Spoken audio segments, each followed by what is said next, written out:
Producing Butterfingers inside of a factory is a far more expansive process than you would ever expect. From boiling hot sugar to razor-sharp machines shaping that iconic crunch, every step is loud and brutally precise. In this video, we're going inside the factory to uncover how Butterfingers are really made and why no other candy is built like they are.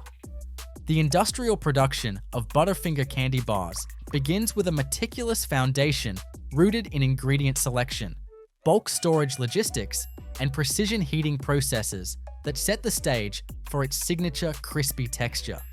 Although the final product appears compact and uniform, a neat rectangle coated in chocolate, the creation of that iconic peanut buttery core is one of the most intricate operations in candy manufacturing. It demands exact temperature controls, strict layering sequences, and mechanical consistency, all orchestrated in massive, state-of-the-art candy plants. To fully understand how Butterfinger bars are made, it's essential to begin with the very first stage, the receiving, handling, and preparation of raw ingredients.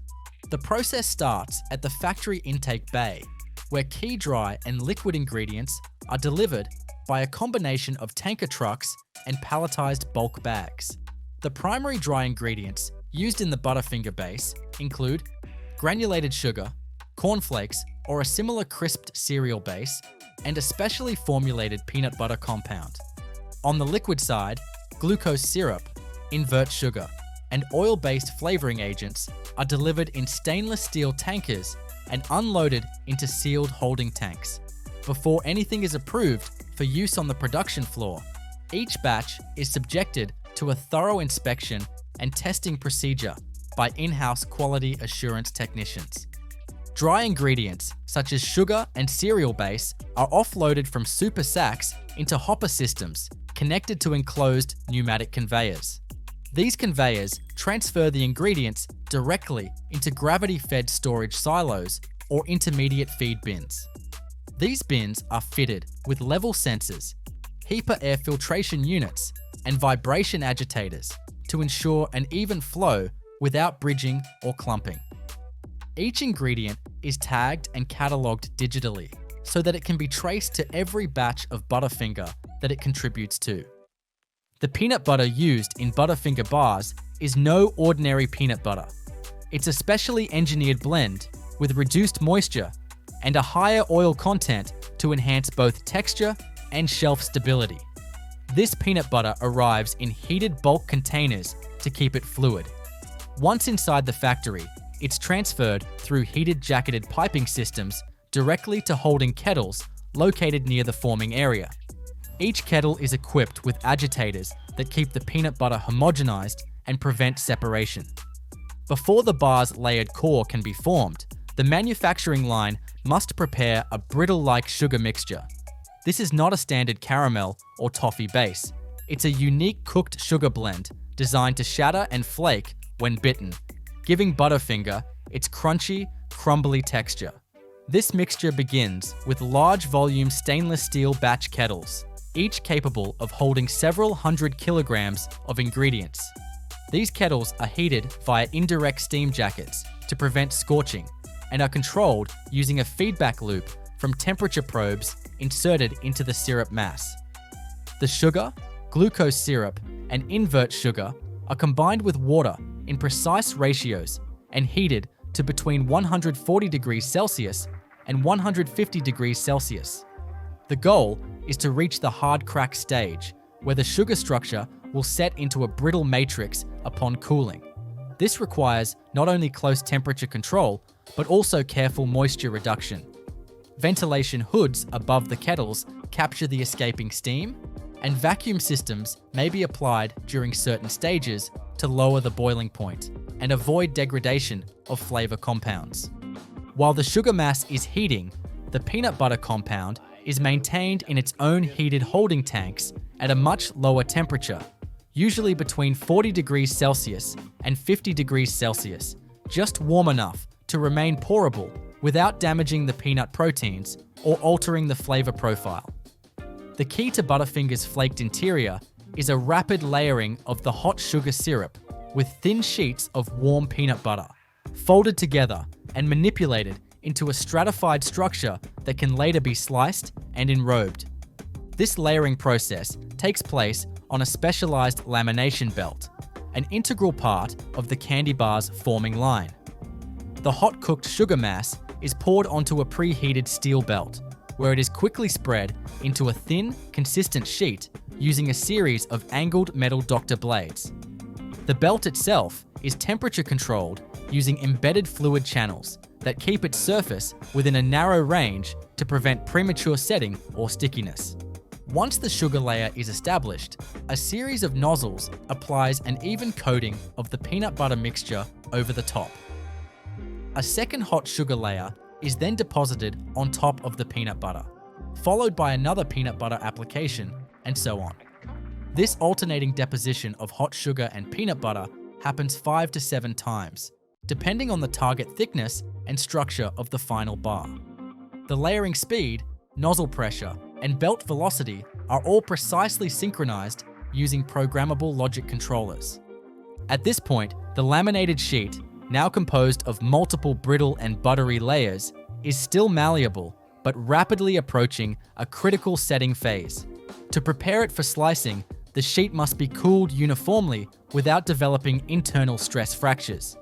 It moves into a multi-zone cooling tunnel, where high-velocity chilled air is blown across the surface from above and below.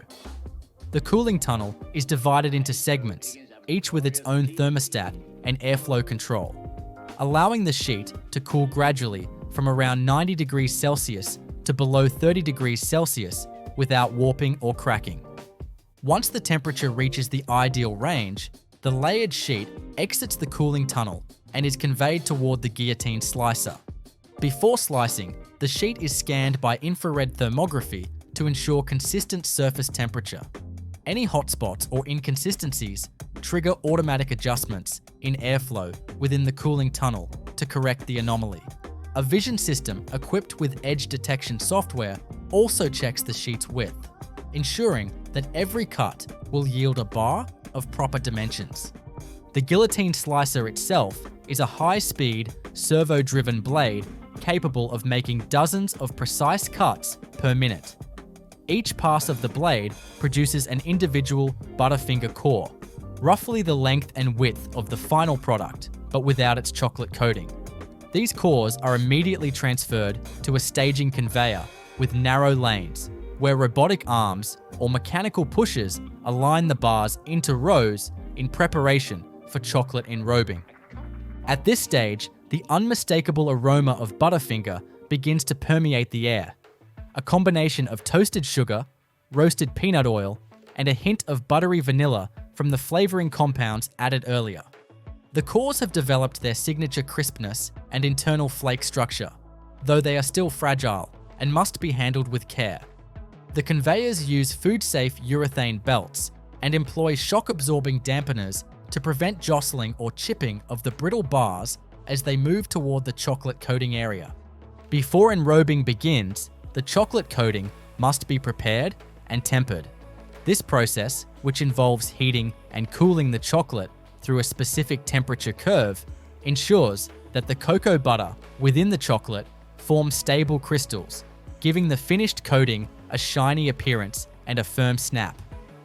Butterfinger uses a milk chocolate compound blend, typically including cocoa mass, cocoa butter, milk solids, sugar, and emulsifiers like soy lecithin. This chocolate is mixed and refined in-house or delivered in tempered blocks that are remelted in controlled tempering machines. As the freshly laminated and cooled Butterfinger cores approach the chocolate enrobing line, the production process enters one of its most visually engaging and technically controlled stages. The transition from raw, layered centers to finished chocolate-coated bars is not a simple dip in melted cocoa.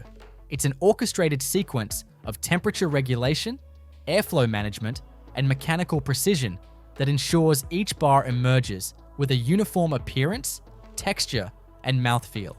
This stage, known as enrobing, is as critical as the brittle formation that precedes it, and it's here that the identity of the Butterfinger truly comes into full form. The enrobing process begins with chocolate tempering. Tempering is vital for achieving the desired snap, sheen, and mouth stability of the chocolate coating. Without proper tempering, the cocoa butter in the chocolate could crystallize unevenly, leading to bloom, a whitish, unappealing discoloration on the surface of the bar. In Butterfinger's high-volume production lines, chocolate tempering is conducted using continuous tempering machines capable of processing hundreds of kilograms of chocolate per hour. These machines operate in a three-stage process. The chocolate is first heated to approximately 45 degrees Celsius to fully melt all fat crystals. Next, it is cooled down to around 27 degrees Celsius to initiate the formation of stable type 5 cocoa butter crystals, the ones responsible for glossy appearance and smooth texture. Finally, the chocolate is gently reheated to about 30 to 31 degrees Celsius for milk chocolate, just enough to make it fluid enough for coating while retaining the desired crystalline structure. This reheated chocolate is then pumped directly into the enrobing machine, where it is held in a tempering buffer tank under continuous agitation to prevent crystal breakdown. The enrobing machine itself is a marvel of synchronized components. Butterfinger cores are delivered onto a stainless steel wire mesh conveyor belt that carries them into a curtain of flowing, tempered milk chocolate. Before passing under this curtain, however, the bottoms of the cores are coated first. As the bars enter the enrober, they ride over a shallow bed of chocolate pumped through a base coating manifold. This ensures that the underside of each bar is fully coated before it reaches the top coating stage. As the cores pass under the chocolate curtain, a continuous sheet of molten chocolate flows over them, enveloping the tops and sides evenly. The chocolate is gravity-fed from an overhead trough and kept at a consistent flow rate using precision pumps. The flow rate, thickness of the chocolate sheet, and conveyor speed are all adjusted in real time via the machine's control panel to accommodate any variations in bar dimensions or chocolate viscosity. Immediately following the chocolate curtain, air knives are positioned to blow calibrated streams of pressurized air onto the bars. These air knives perform two crucial functions. They remove excess chocolate, which helps shape the final form and prevent pooling, and they help form the signature textured ripples that give each Butterfinger a slightly unique surface pattern. The angle, speed, and temperature of the airflow can be adjusted to produce tighter or looser ripple formations, depending on seasonal packaging needs or visual branding standards. Once enrobed, the freshly coated bars enter the cooling tunnel. This long enclosed conveyor system is divided into multiple zones, each maintaining a specific temperature and humidity level. The first zone typically starts at 18 to 20 degrees Celsius to begin gently solidifying the chocolate without shocking the coating. As the bars progress, the temperatures drop progressively through 14 degrees Celsius, then 10 degrees Celsius, and finally stabilize around 8 degrees Celsius in the last section. The relative humidity is carefully managed to stay between 55% and 65%, preventing condensation that could affect texture or cause sugar bloom. Cooling tunnels are equipped with top-down and bottom-up airflow systems, ensuring that chocolate sets evenly across the entire surface. If airflow is imbalanced, cooling may occur faster on the top than on the bottom, leading to warping or flat spots, something that Butterfinger's quality control team works diligently to prevent. Additionally, photometric sensors inside the tunnel track color consistency as the chocolate sets, flagging any bars that fall outside the acceptable hue range. After approximately 12 minutes in the cooling tunnel, the bars emerge with their chocolate coating fully solidified. However, before they move to packaging, they must pass through an inspection and quality assurance phase. Here, each bar travels under high-speed camera arrays with multi-angle lighting. These cameras, paired with image recognition algorithms, inspect every surface of the bar for defects such as air bubbles, incomplete coverage, cracks in the coating, or irregular dimensions. Bars that pass inspection continue along the conveyor toward the packaging area, while those that fail are diverted by pneumatic arms into a designated rework bin. These rejected bars are not discarded. Instead, they are manually inspected, and if salvageable, may be remelted or reprocessed depending on the nature of the defect and local food safety regulations. Now the process moves into the grouping and wrapping stage. Butterfinger bars are typically sold as singles, twin packs, miniatures, or as components of variety packs. Depending on the SKU being produced, the packaging machinery is configured to collect 1, 2, or more bars and synchronize them into feed lanes. Servo-driven collating units arrange bars into a single file line or nest them into clusters for multi-packs. From there, the bars enter horizontal form-fill-seal wrappers. This system feeds printed film, preloaded with Butterfinger branding, nutritional data, and lot tracking, into a forming tunnel where it is shaped around each bar. As the bar enters the tunnel, sealing jaws on the bottom close the film into a tight sleeve, while heated rollers seal the film's longitudinal seam. At the same time, rotary cross-sealing jaws at the ends of the tunnel seal and cut the edges, creating the classic pillow pack format. Temperature control in these jaws is crucial. If too hot, the chocolate could remelt. If too cool, the seal might fail. To ensure consistent sealing quality, each machine is outfitted with thermal feedback sensors and tension monitors that adjust jaw pressure and seal dwell time on the fly. The packaging film itself is selected for barrier properties, such as oxygen transmission rate and moisture vapor transmission rate, extending shelf life and preserving product freshness. Once wrapped, bars are printed with a unique code that includes date, time, line number, and batch data. This code is both machine readable and human readable, allowing for end-to-end traceability. Finished packages are scanned by optical readers to verify print quality and data accuracy before being sorted into cartons. Cartoning machines group the wrapped bars and drop them into corrugated cases. These cases are formed automatically, with hot melt adhesive or mechanical tabs securing the flaps. Case packers are programmable, capable of handling different packouts for club stores, convenience boxes, or retail trays. At this point, the cases are labeled with product type, quantity, lot code, and expiration date via automated print and apply systems. Once sealed and labeled, the boxes move to palletizing. Robotic arms lift the cartons and stack them in precise patterns on wooden or plastic pallets. Sensors monitor weight distribution and height to avoid instability. Full pallets are stretch wrapped with film for added security during transit and then tagged with RFID labels or QR-coded shipment IDs that link to the logistics platform used by Butterfinger's distribution centers.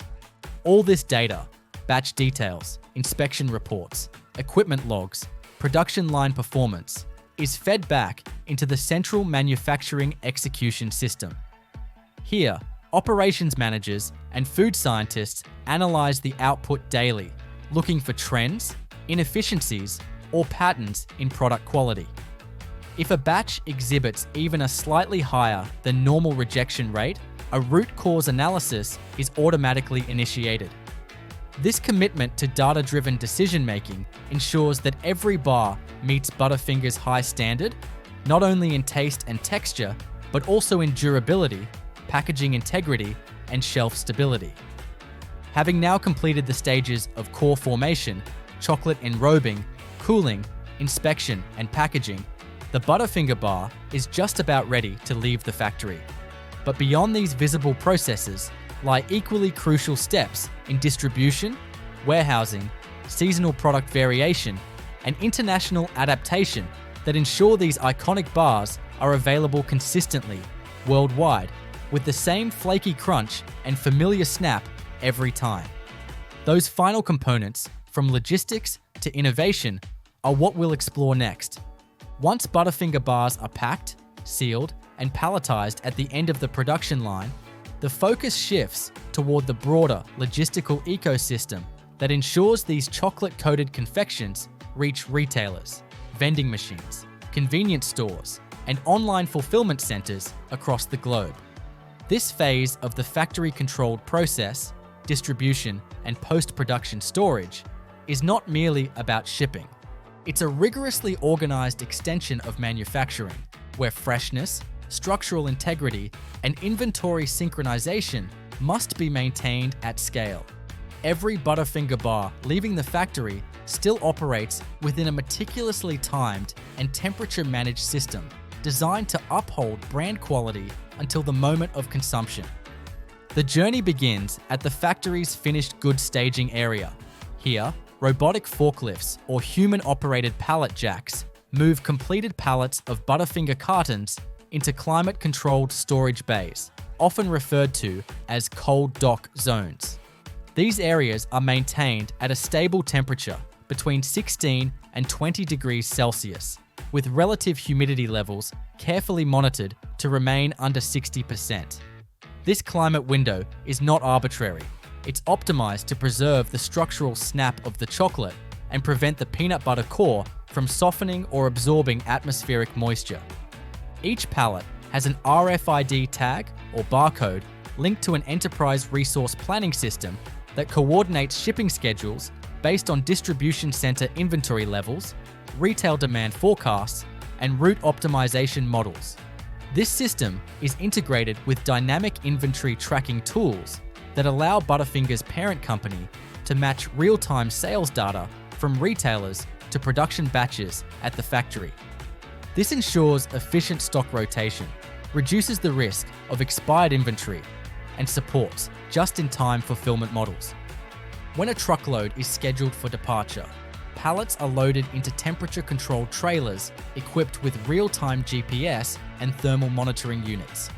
These trailers are inspected before every load.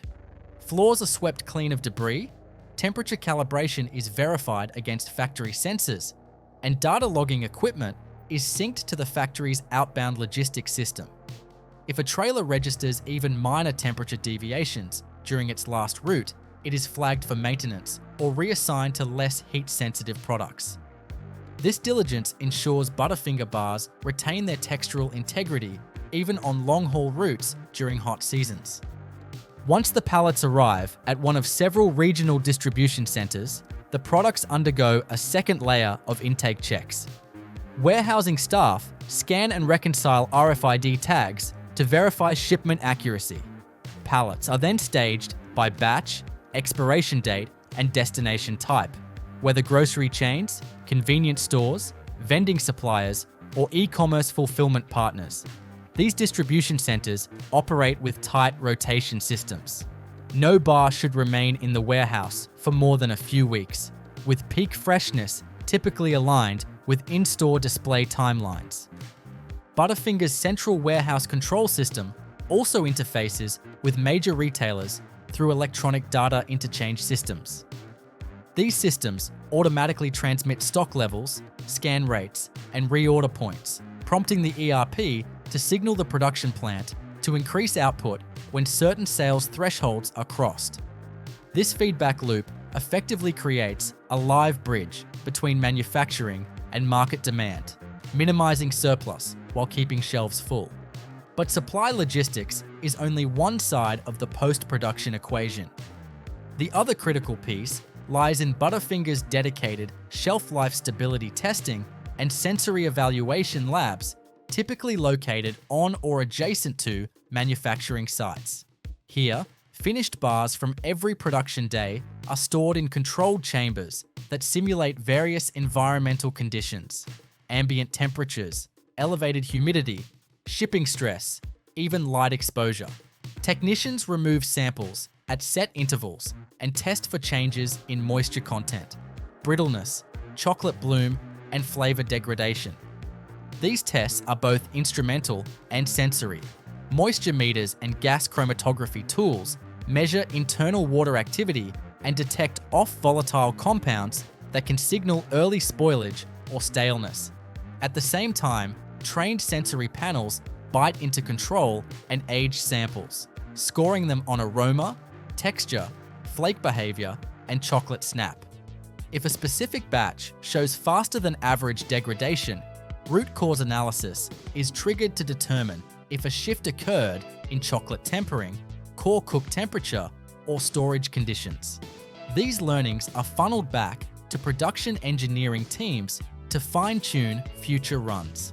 Seasonal product variations introduce another level of controlled complexity. Butterfinger doesn't only produce standard bars year-round. For holidays, limited editions, and region-specific SKUs, production lines are adapted to accommodate specialty molds, alternate sizes, or variant coatings such as white chocolate or seasonal packaging.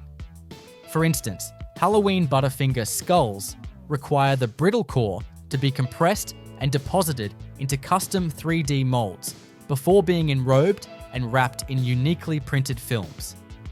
In these seasonal runs, tooling changeovers are carefully timed to avoid line downtime. Custom stainless steel, forming trays, or silicone molds are swapped in using modular rail systems, and enrobing settings are adjusted to accommodate shape thickness. Wrapping machines are fed new film rolls that carry the appropriate seasonal graphics and SKU identifiers. Before any limited edition batch enters full production, trial runs are conducted to test mold release, coating adhesion, packaging seal integrity, and consumer acceptance. Another layer of Butterfinger's manufacturing strategy lies in regional adaptation. Though the core formulation is consistent globally, adjustments are made to meet local regulatory standards and consumer taste preferences. In Europe, for example, artificial colors or preservatives that are acceptable in North America may be prohibited, prompting the R&D team to source alternate emulsifiers or natural colorants. In tropical markets, chocolate melting points are subtly raised using additional cocoa butter fractions or stabilizers to prevent stickiness in higher average temperatures. This regional tailoring is done without compromising the Butterfinger identity. To ensure continuity, global sensory teams routinely ship control samples to international facilities. These samples serve as the gold standard for comparison during production calibration in satellite plants. Adjustments to flavor, crunch intensity, or chocolate viscosity are permitted only within tight tolerances, and any deviation must pass both technical and sensory validation. To support this global production model, Butterfinger's parent company relies heavily on digital twins, virtual models of the manufacturing process that replicate equipment parameters, ingredient behavior, and production rates. These twins are fed with live factory data to simulate how changing one variable, say a different peanut butter supplier, might affect brittle formation, chocolate adhesion, or packaging volume. These simulations allow the operations team to predict production impacts before implementing physical changes, saving time, materials, and minimizing waste. Sustainability is another factor being increasingly integrated into Butterfinger's manufacturing and logistics pipeline. Many facilities have shifted to closed-loop water systems that recover and reuse processed water from cooking and cleaning operations. Chocolate waste, such as trimmings or rejected enrobed bars, is reprocessed under controlled conditions and reintroduced into non-premium products or used in internal training runs to calibrate machinery without wasting new raw material. Packaging materials are increasingly made from recyclable or post-consumer resin films, and carton designs are optimized for cube efficiency, allowing more units per pallet and reducing carbon emissions during transport. Every phase of Butterfinger's life, from the moment sugar is cooked to the second a bar lands in a shopper's hand, is governed by layers of automation, validation, and feedback. Even at the retail level, the company tracks barcode scans and customer reviews, linking that consumer data back to production lots to assess whether perceived freshness or textural issues correlate with specific runs. Chocolate begins its life not in the factory, but on the tropical cacao farms that line the equator. These farms are located in countries across West Africa, Central and South America, and Southeast Asia, with Ivory Coast and Ghana among the world's top producers. The climate in these regions, hot, humid, and with rich, well-draining soil, is essential for the cultivation of Theobroma cacao, the tree that produces cacao pods. Each pod contains 20 to 50 seeds, known as cacao beans, surrounded by a sweet, pulpy, white fruit. These beans are the raw foundation of all chocolate products. The cacao harvest is entirely manual. Farmers use machetes or curved knives attached to long poles to carefully cut ripe pods from the trees without damaging the branches. A single mature tree may produce between 20 and 30 pods per year, and since cacao does not ripen all at once, harvesting occurs continuously over several months. Once harvested, the pods are collected in piles and opened by hand using machetes. The beans, still coated in sticky white pulp, are scooped out and prepared for fermentation, the first transformative step in the chocolate-making process. Fermentation typically occurs on the farm or at centralized collection centers. Though it might sound like a simple resting period, fermentation is a critical and highly sensitive step that chemically alters the beans and begins to develop the flavor precursors of chocolate. Beans are placed in shallow, slatted wooden boxes or piled into heaps and covered with banana leaves. This environment encourages the growth of natural yeasts and bacteria that convert sugars in the pulp into alcohol and acids. As the temperature rises, often reaching 45 to 50 degrees Celsius, the bean's internal structure changes. Enzymes are activated, cell walls are broken down, and bitter polyphenols begin to transform into the complex flavor compounds that will later give chocolate its signature taste. Fermentation typically lasts 5 to 7 days, during which the beans are turned or mixed once or twice a day to ensure even microbial activity and oxygenation. This step is closely monitored, as under-fermentation leads to bland or vegetal flavors, while over-fermentation can introduce off notes like mold, vinegar, or excessive bitterness. Many large chocolate manufacturers, even though they don't ferment beans on site, have established quality programs with their cacao suppliers, training them in fermentation control, and even requiring on-site testing of pH and temperature during the process. Once fermentation is complete, the beans are spread out to dry. Drying can be done on large tarpaulins, bamboo mats, or raised wooden platforms under the sun. Industrial cacao processors often prefer sun drying, which can take 5 to 10 days, as it produces cleaner, more natural flavor profiles. During drying, the beans are turned regularly to ensure even moisture loss. The goal is to reduce the moisture content to around 6%, 7%, a safe level that prevents mold and microbial growth during storage and transport. At this point, the beans are still covered in their thin, brittle shells and have taken on a dark brown color, with their signature earthy, chocolatey aroma starting to develop. The beans are carefully bagged in burlap sacks, usually 60 to 65 kilograms per bag, and labeled with origin information including country, region, farm or co-op, and processing dates. These bags are then consolidated for export. Exporting cacao beans requires extreme care and logistics planning. Moisture, heat, and exposure to foreign odors can degrade the beans before they even reach the factory. To prevent spoilage, the sacks are loaded into dry, ventilated shipping containers, often lined with insulating material or desiccant packs to control humidity. During long overseas shipments, particularly by sea freight, the cargo is monitored using data loggers that track temperature and humidity. If the beans are exposed to extreme conditions, entire shipments can be rejected by the receiving chocolate manufacturer.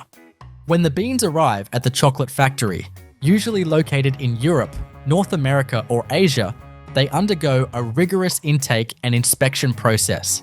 This is where industrial chocolate production truly begins. First, the bags are unloaded into a receiving area where samples are drawn from each lot and taken to the quality control lab. Here, technicians measure moisture content, check for mold or insect damage, and grade the beans based on size, color, and cut tests. Cut tests involve slicing a sample of beans lengthwise and examining the cross-section. Properly fermented beans will have a uniform, slightly purplish interior with no signs of germination or off colors. Beans that meet the manufacturer's standards are then approved for processing. The sacks are emptied into large hoppers that feed the cleaning and pre-processing line. At this point, the factory begins to function much like a grain mill, sorting, cleaning, and prepping the raw material for transformation. The first stage is mechanical cleaning. The beans pass through vibrating screens and air jets that remove sticks, stones, dust, string, and other foreign materials. Magnetic separators remove any stray metal particles picked up during harvest or shipping. After cleaning, the beans are often sorted by size. This is an optional step, but many high-end chocolate makers insist on sorting to ensure that beans of uniform size are roasted together. Uneven roasting is a major risk if large and small beans are mixed, as the small beans may burn while the larger ones under-roast. Before roasting, the factory may also conduct a dehumidification step, particularly if the beans arrived slightly above target moisture. Large rotary dryers or low-temperature ovens are used to bring the beans into precise moisture range, often 5%, 6%, to prepare for optimal roast conditions. This is all monitored through programmable logic controllers that track time, temperature, airflow rate, and moisture loss in real time. With the cacao beans now thoroughly cleaned, dried to precise moisture levels, sorted by size, and passed through rigorous quality inspections, the chocolate production process enters one of its most transformative and delicate phases: roasting. This step marks the moment when raw agricultural product begins to develop the hallmark sensory properties of finished chocolate: aroma, depth, bitterness, sweetness, and complexity. Far from being a simple baking process, industrial chocolate roasting is a finely tuned science that must balance heat, time, air circulation, and even bean origin to unlock the flavor potential locked within the bean's cellular structure. The roasted profile of chocolate is not one size fits all. It varies greatly depending on the origin of the beans, the desired flavor profile of the final product, and the style of chocolate being produced, whether it's milk, dark, or even single origin specialty bars. As such, chocolate factories have roasting protocols tailored to each bean variety and product type. These protocols are logged as roast profiles, charts that map temperature over time, often broken into phases: drying, browning, and development. Each phase requires precise thermal input and airflow to extract the right flavors without burning or flattening the bean. Industrial chocolate factories use several types of roasters depending on scale and product goals. The most common are batch drum roasters and continuous roasters. Batch drum roasters, similar in design to coffee roasters but much larger, feature a rotating cylindrical drum made from stainless steel. Beans are loaded into the drum, which rotates over direct or indirect heat, with hot air circulated through the drum chamber. Temperature sensors embedded in the drum monitor the bean mass, ambient air, and exhaust temperatures simultaneously. Factory operators can adjust drum speed, airflow rate, and burner intensity through PLC-controlled interfaces to manage the roast curve. Roasting typically begins at a lower temperature, around 100 degrees Celsius, to drive off any remaining surface moisture. This is the drying phase and usually lasts for 5 to 10 minutes. The beans then enter the browning phase, where the Maillard reaction begins. This is the chemical process that causes amino acids and reducing sugars in the beans to recombine and form hundreds of flavor compounds: nutty, roasted, caramelized, and acidic notes that are essential for chocolate's complexity. This phase is carefully controlled, usually taking another 10 to 15 minutes, with bean temperatures rising to 120–140 degrees Celsius. The final stage of roasting is known as development or the finishing phase.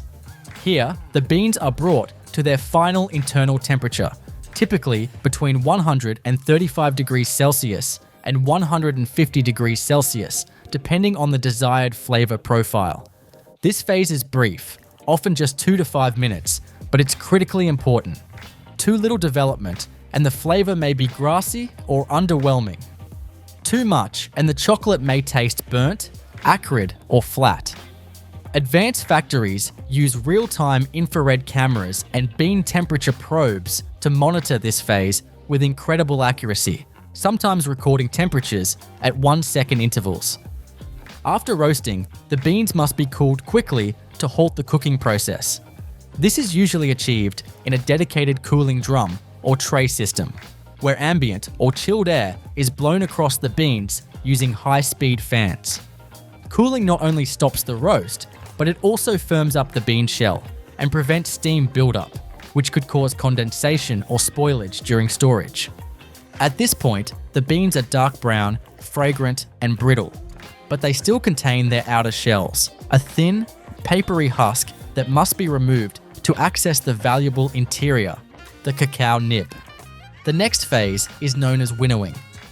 Winnowing is a mechanical process that cracks the beans open and separates the lightweight shells from the dense nibs using a combination of crushing and air classification. In a large-scale chocolate factory, beans are first passed through a pre-cracker or roll crusher, which breaks them into fragments of varying size. The cracked mixture is then fed into a winnowing chamber, often a series of vertical air columns or vibrating conveyor belts, where calibrated air jets or suction systems separate the heavier nibs from the lighter shells. The airflow is precisely tuned so that the nibs fall to the bottom collection bins while the husks are drawn upward into separate waste hoppers. The result is a batch of pure cacao nibs, dark, rich, and packed with flavor and cocoa solids. These nibs are now ready to be transformed into chocolate liquor, not an alcoholic beverage, but a thick, paste-like substance made from finely ground cacao nibs. This is where the chocolate truly begins to take shape. To produce liquor, the nibs are passed through industrial grinders known as pre-refiners or impact mills. These machines use either rotating steel blades or stone rollers to shear the nibs into smaller and smaller particles. As the nibs are ground, frictional heat causes the cocoa butter inside to melt. This transforms the mixture from a coarse, gritty powder into a flowing paste with a smooth, velvety texture. The grinding process typically reduces particle size to around 80 to 100 microns during this first stage. From here, the liquor is either held in heated tanks for further processing or sent directly to the next grinding phase, refining. Refining is the step where particle size is further reduced to achieve the smooth mouthfeel expected from high-quality chocolate. This is performed using 5-roll refiners or ball mills. 5-roll refiners consist of 5 horizontally stacked steel rollers, each rotating at a different speed.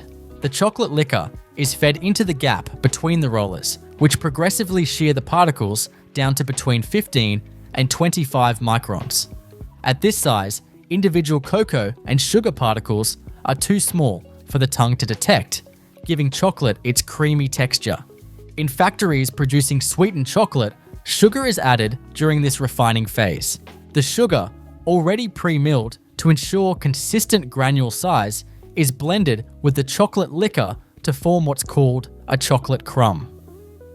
Depending on the recipe, milk powder, vanilla, lecithin, and other ingredients may also be added at this stage.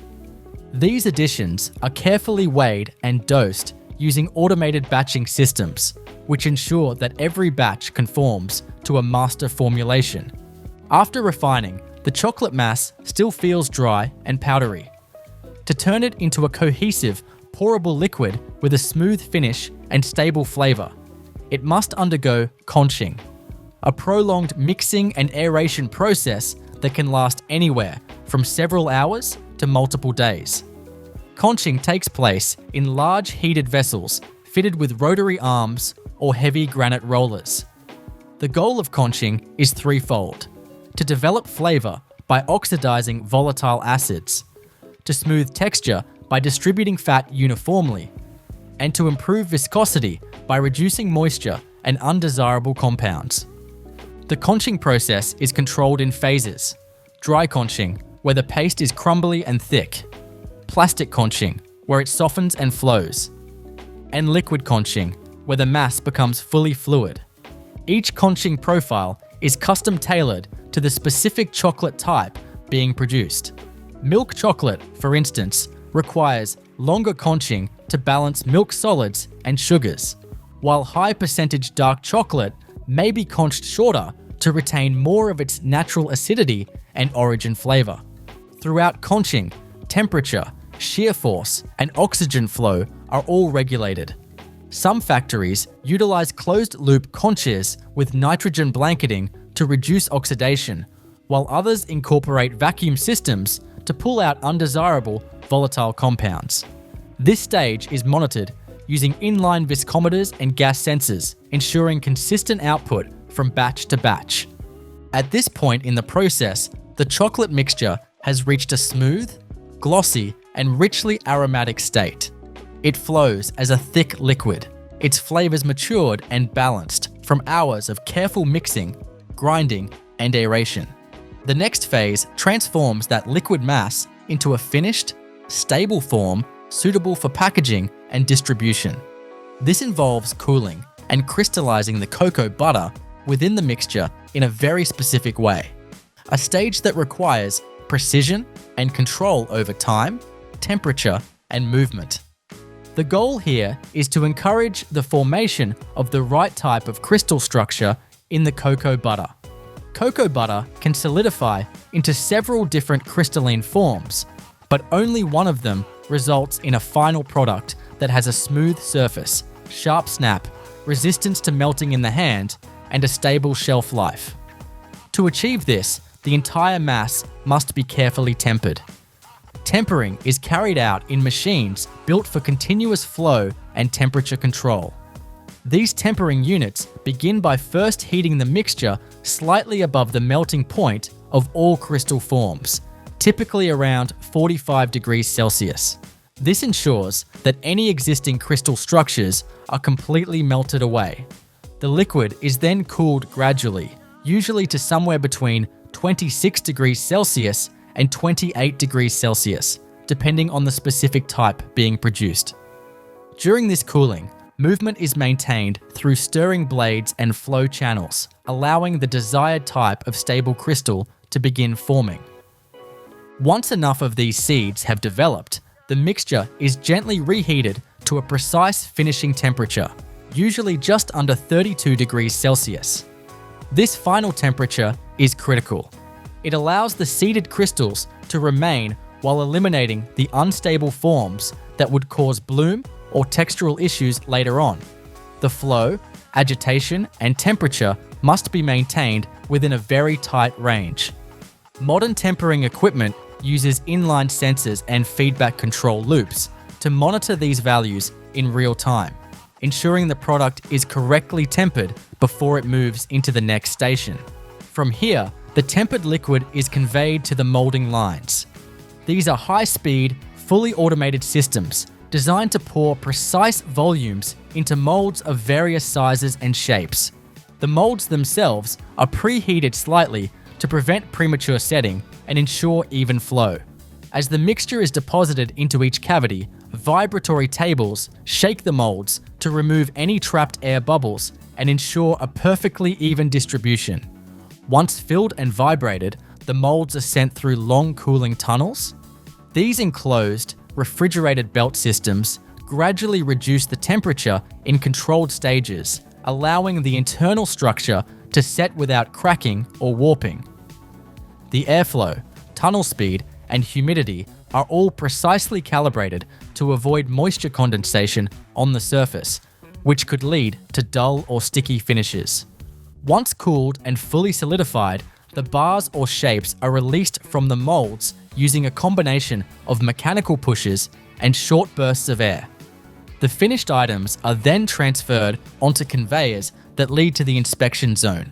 Here, vision systems scan each piece for defects, looking for uneven surfaces, cracks, color inconsistency, or any signs of bloom. Imperfect units are automatically ejected from the line for recycling. In many operations, these rejected items are remelted and retempered to be used again in the next batch.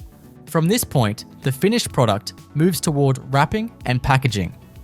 The type of packaging depends on the product format, whether individual bars, boxed assortments, filled shapes, or bulk items for further processing. For single bars, wrapping lines are designed to handle high volumes per minute. Each bar is conveyed through a wrapping machine that cuts, folds, and heat seals the wrapper with high-speed precision. These machines are synchronized with the flow of the production line to prevent jamming, tearing, or misalignment. Packaging materials include metallized films, waxed paper, biodegradable foils, or composite laminates. These materials are selected based on the storage requirements of the product, the region's environmental regulations, and the shelf life goals. Many manufacturers also include oxygen scavengers or modified atmosphere sealing to enhance freshness, especially for filled products.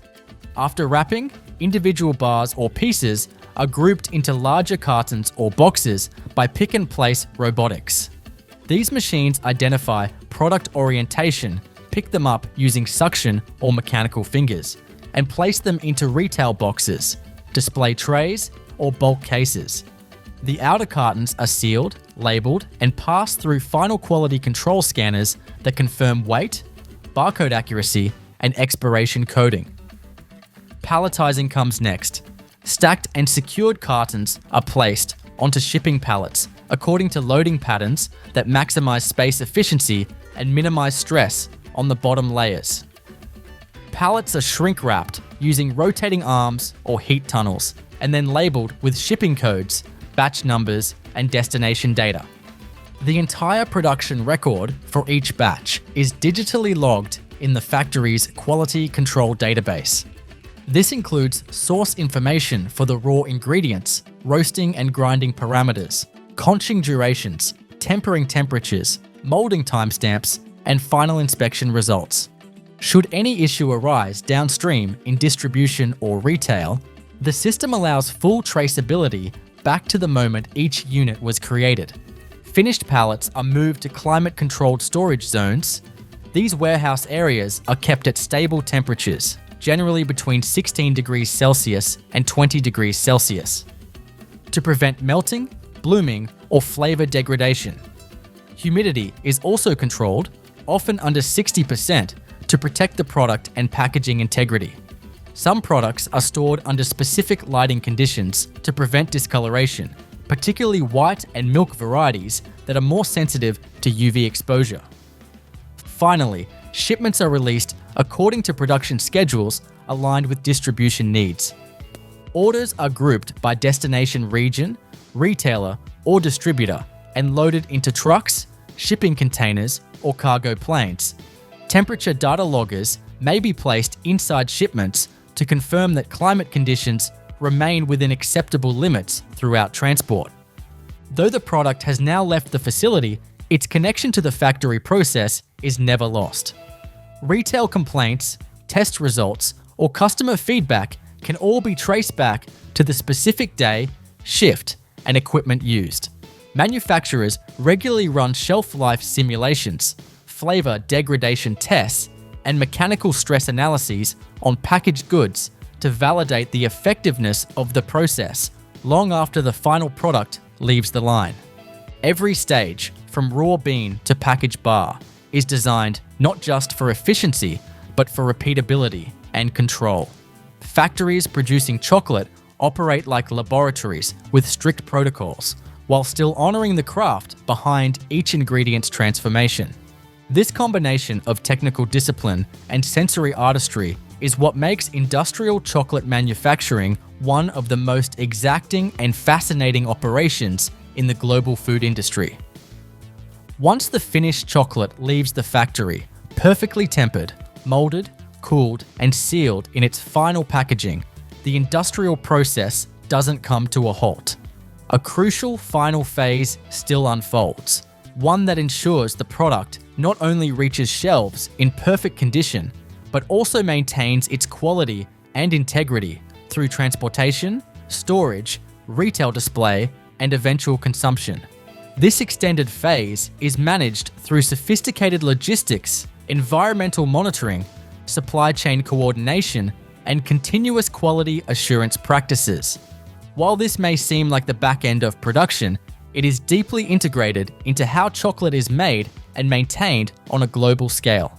Immediately after production, the packaged chocolate is transferred into climate-controlled storage areas within the factory's distribution wing. These areas are tightly regulated to prevent degradation. The ideal temperature for storing finished chocolate is generally between 16 degrees Celsius and 20 degrees Celsius, with humidity kept below 60%. Above this humidity threshold, there is risk of sugar bloom, a white, dusty coating that forms when moisture causes sugar to dissolve and then recrystallize on the surface. Below this range, especially in dry climates, static electricity and brittleness can become issues, particularly for filled or aerated varieties. Storage racks are arranged to allow airflow between pallets. Each pallet is tagged with a unique identifier and scanned into the warehouse management system. This allows the system to track not only where each batch is physically stored, but also how long it's been in inventory, where it needs to go next, and whether it's awaiting any last-minute quality hold releases. Before a batch can ship, a final set of post-production tests is sometimes performed on a sample group. These tests may include accelerated shelf life simulations, where chocolate is exposed to varying environmental conditions in climate chambers to determine how it performs over time. Texture analyzers may test for brittleness or softening, while gas chromatography may be used to check whether volatile flavor compounds remain stable. Once cleared, shipments are scheduled for distribution, whether headed to a supermarket distribution center, a specialty retailer, or international export. The chocolate must be loaded into transport systems that preserve the exacting conditions it was stored under. This can involve refrigerated or climate-controlled trailers, especially for higher-end varieties or filled products that are more vulnerable to heat.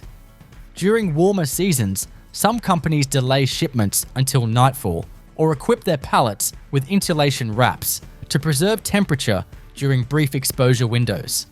Transport vehicles are often equipped with onboard temperature loggers. These small, battery-powered devices record environmental conditions every few minutes and are reviewed upon delivery to confirm that there were no unacceptable spikes in heat or humidity. If the data shows a breach, the receiving party may reject the shipment, even if the exterior packaging appears untouched. This level of accountability ensures that the integrity of the product is never assumed, but always confirmed. At the retailer level, chocolate continues to face environmental risks. Supermarkets and convenience stores may place chocolate in non-refrigerated aisles where exposure to lighting, fluctuating temperatures, and air conditioning vents can impact quality. To mitigate this, factory teams sometimes conduct in-store audits, either directly or through contracted merchandising specialists. These audits include checks on product placement, shelf temperature, rotation practices, and visible quality. Manufacturers also perform pull tests, where random samples are purchased directly from stores and sent back to internal labs for analysis. This helps determine if the product maintains its texture, snap, and flavor after weeks or months in the distribution system. These real-world results are fed back into the production process, helping engineers refine shelf life goals, tweak packaging barrier specifications, or adjust emulsifier ratios for better thermal resilience. Despite this rigorous system, the industrial process isn't rigid. Many manufacturers now build flexibility into their operations to support seasonal releases, new flavor experiments, and evolving consumer preferences. This includes small batch production lines within large factories that can produce limited runs of new recipes without interrupting mass-scale output. Even with these small lines, all the same steps: roasting, refining, conching, tempering, molding, wrapping are followed precisely, but in more agile formats. The long arc of chocolate production, from tropical farm to factory and beyond, is a story of transformation, precision, and protection. Each stage is critical, from developing flavor precursors during fermentation, to unlocking complexity through roasting, to achieving that final, glossy finish through proper tempering and cooling. It's not just about creating a product, it's about preserving it, tracking it, testing it, and delivering it across continents in exactly the state it was intended. The production of a Mars bar begins with the formulation and creation of its first major internal layer, the nougat. This nougat isn't the brittle kind you might find in traditional nut candies. Rather, it's a whipped, creamy, slightly chewy foundation that gives Mars bars their signature texture. Creating this nougat at industrial scale is a carefully engineered process that blends confectionery science with mass production machinery and strict environmental controls. Before the first batch of nougat is made, however, the ingredients themselves must be prepared and stored according to strict protocols. The base ingredients for the nougat are sugar, glucose syrup, water, fat, typically palm or shea oil, dried milk powder, cocoa powder, and whipped egg white or egg albumin. All these materials arrive at the Mars manufacturing facility in bulk, delivered in tankers, tote bags, or sealed sacks. Each delivery is logged, barcoded, and entered into the site's inventory system. But before any ingredient enters production, it must pass Mars' internal quality standards. All dry ingredients, such as sugar and milk powder, are transferred into enclosed silo systems using pneumatic conveyors. These silos are climate-controlled and fitted with HEPA filtration to prevent contamination from dust or ambient air. Each ingredient batch is tagged with a barcode that traces it back to its supplier, production date, and previous storage conditions. For example, sugar may be tested for grain size, purity, and color using laser granulometry and ICUMSA color unit analysis. If it's outside tolerance, it's rejected immediately. Liquid ingredients like glucose syrup and oils are offloaded into jacketed stainless steel storage tanks through filtered, food-grade hoses. These tanks maintain the ingredients at set temperatures to ensure proper viscosity for pumping during production. Glucose syrup, for instance, is kept at around 40 degrees Celsius to remain fluid enough to move through piping without crystallizing. Oils are similarly heated and agitated to prevent separation or solidification. Once all components have been approved and staged, the first step in actual nougat production begins in a dedicated mixing chamber. This space is sealed off from other parts of the factory and maintained at specific humidity and temperature levels to preserve the quality and structure of the aerated product. Airborne particles are filtered through a multi-stage air filtration system, and stainless steel surfaces are sanitized before each production run. Nougat is made in large capacity continuous mixers, automated machines that blend ingredients while precisely managing flow rate, temperature, and mixing speed. In a traditional batch process, workers would mix sugar and glucose syrup with water and cook it to a specific temperature. But in Mars's high-speed factories, this process is carried out on a continuous flow basis, meaning raw ingredients are metered into the cooking system in real time, mixed, cooked, and then aerated in a constant stream. First, sugar, glucose syrup, and water are combined in a jacketed mixing vessel and brought up to temperature using indirect steam heating. The mixture must reach roughly 115 to 120 degrees Celsius, hot enough to dissolve all solids and achieve the correct consistency for whipping, but not so hot that caramelization occurs. Inline refractometers monitor the brix level, sugar concentration, constantly, sending digital signals to a control system that adjusts syrup feed rate or cooking temperature as needed to stay within spec. Once the syrup reaches target temperature and concentration, it's transferred to a cooling chamber, where it's rapidly brought down to around 70 to 80 degrees Celsius using chilled water jackets. This temperature reduction is critical. It stabilizes the syrup mixture and prepares it for aeration with egg whites or albumin, which cannot be added while the base is too hot without denaturing the proteins. Now comes the aeration stage, where the characteristic lightness and chew of the nougat is created. A pre-prepared egg albumin solution is metered into the cooled sugar syrup in a continuous aerator. This machine functions much like a planetary mixer, but at vastly greater speed and scale. Blades spin at extremely high RPMs inside a sealed chamber, while air is injected under pressure. The result is a fluffy, stable foam that has the volume and consistency of whipped marshmallow. The air injected into the aerator is sterile and dry, supplied by an inline compressed air system equipped with microbial filters and dehumidifiers. Pressure, temperature, and air-to-liquid ratio are all controlled automatically via programmable logic controllers, PLCs, which adjust mixing speed and flow rate to maintain uniform aeration. If the density of the nougat mixture falls outside of target specifications, measured by inline densitometers, the system automatically corrects the air or syrup flow or alerts operators to intervene. At this point, cocoa powder and dried milk are added to the base. These ingredients give Mars bar nougat its unique color and rich malted taste. They are added using powder feeders that continuously meter the dry materials into the aerated mass as it exits the mixer. This blending occurs in a sealed paddle mixer with gentle, controlled agitation to avoid collapsing the foam structure. The resulting mixture is a warm, chocolatey nougat paste with a light, stable structure and a semi-elastic texture. Now that the nougat base is formed, it must be shaped and cooled. The nougat flows out of the mixer onto a stainless steel conveyor belt, forming a continuous slab about 2 to 3 centimeters thick.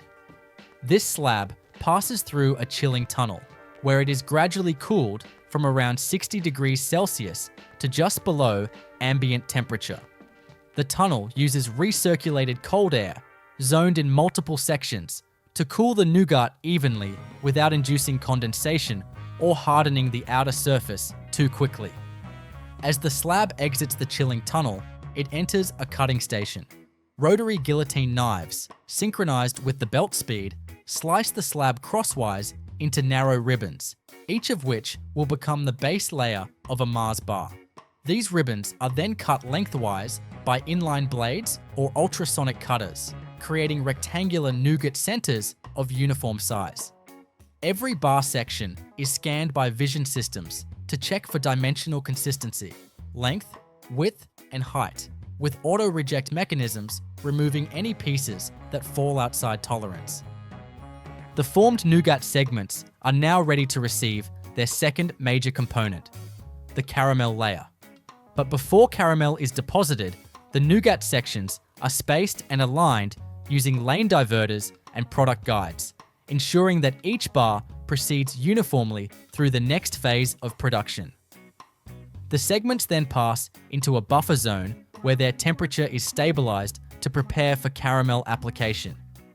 Now that the nougat segments are cooled, cut to precise dimensions, and cued in alignment on the conveyor system, the next phase in the Mars chocolate bar manufacturing process begins: the production and deposition of the caramel layer. This caramel is not a generic topping, it's one of the signature components that defines the textural and flavor contrast of a Mars bar. Creating this layer at scale requires a specialized process that integrates continuous cooking, emulsification, temperature control, and precision depositing, all engineered to work seamlessly within the speed and flow of a high-volume confectionery production line.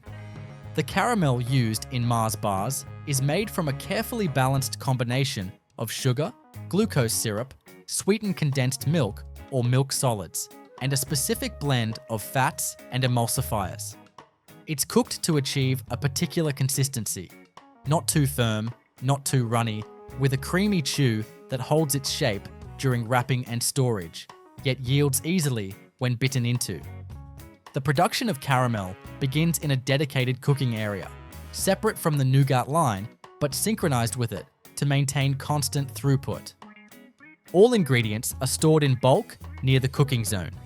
Sugar and milk powders are gravity-fed from silos into high-shear premixes, while glucose syrup and fat are pumped in from temperature-controlled tanks. The emulsifiers, such as mono and diglycerides, are introduced through metering pumps in very small, tightly controlled amounts to help ensure smooth texture and fat-water dispersion. A water phase may also be introduced at the start to aid in initial dissolution and prevent localized overheating. The entire mixture is first blended in a jacketed stainless steel preheating tank, where it's brought to a uniform temperature of around 70 to 80 degrees Celsius. This pre-cooking stage ensures that all ingredients are fully homogenized before entering the main caramel cooker. From here, the caramel mix is pumped continuously into a vacuum caramel cooker, a specialized machine that allows rapid, even heating while removing excess water to control the final solid's content and viscosity. Vacuum caramel cookers work by reducing the internal pressure in the cooking chamber so that water boils off at a lower temperature. This is crucial to avoid burning the sugars or overcooking the milk solids, which could lead to bitter notes or textural instability. Inside the cooker, the mix is heated to between 115 degrees Celsius and 120 degrees Celsius. The target is to achieve a final water content of around 6 to 8%, with a sugar concentration of roughly 80 to 85 bricks. Inline refractometers monitor this constantly, and the cooker adjusts residence time or heating level as needed to meet the spec. Once cooked, the caramel exits the cooker as a thick, glossy liquid with a rich golden brown hue. But before it can be applied to the nougat, it must be slightly cooled and tempered to a very specific range, typically between 45 degrees Celsius and 55 degrees Celsius. This cooling step stabilizes the caramel structure, allowing it to flow evenly during deposition without dripping or bleeding into the nougat layer. Cooling is performed in a jacketed holding tank equipped with slow-speed agitators that prevent crusting and keep the mixture homogeneous. With the caramel at the correct temperature, it's piped toward the depositing station. Here, the aligned nougat segments are conveyed under a continuous curtain-style depositor or a series of timed nozzles. Each piece receives a uniform layer of caramel, typically around 5 to 6 millimeters thick, depending on the final product specification. The depositor is precisely synchronized with the line speed, often using servo motors and optical sensors, so that each caramel stream lands squarely on the nougat block without overflow or excess. In higher speed lines, a pre-formed caramel sheet may be used instead. In this method, caramel is spread onto a separate cooling belt, allowed to set into a thin slab, and then laminated onto the nougat in one continuous motion using compression rollers. This technique allows better layer thickness control at very high production speeds and ensures cleaner edges for slicing. Once the caramel is applied, the dual layer bar now enters another cooling tunnel, usually a multi-zone refrigerated belt system that brings the caramel from 50 degrees Celsius down to just under 20 degrees Celsius. This cooling step must be gradual and controlled. Too rapid, and the caramel may contract unevenly, leading to separation from the nougat. Too slow, and it may remain sticky, interfering with the next step. chocolate enrobing. During cooling, the layered bar is gently compressed by a roller to ensure adhesion between nougat and caramel. Then, it's passed through edge trimmers, which shave off the sides of the slab to produce perfectly square bars with clean, vertical sides. These trimmed edges are not wasted. They are collected via vacuum conveyors and reprocessed, either remelted or reformed, depending on factory protocol. The bar, now comprised of a cooled nougat base and a bonded caramel layer, is next cut into individual pieces using high-speed guillotine cutters. These are precision machines equipped with hardened stainless steel blades or ultrasonic cutting systems that minimize drag and preserve edge integrity. Each piece is exactly the length and width of a finished Mars bar, around 10 centimeters long and weighing roughly 51 to 57 grams, depending on the market. As the bars are cut, they are spaced out evenly using puck conveyors or lane dividers, aligning them perfectly for entry into the chocolate enrobing section. The temperature, moisture, and dimensional uniformity of each bar are verified by inline sensors and vision systems. Bars that are cracked, too short, or unevenly shaped are automatically diverted off the line for manual inspection or rework. At this stage, we transition into the enrobing process, the iconic step where each bar is coated in a smooth layer of Mars proprietary milk chocolate blend. This chocolate is stored in large tempering tanks, located just prior to the enrober. These tanks keep the chocolate at the ideal crystallization state, ensuring a glossy finish and firm snap after cooling. The chocolate used in Mars bars is a blend of cocoa liquor, cocoa butter, sugar, and milk solids, with added emulsifiers like soy lecithin to enhance flow properties.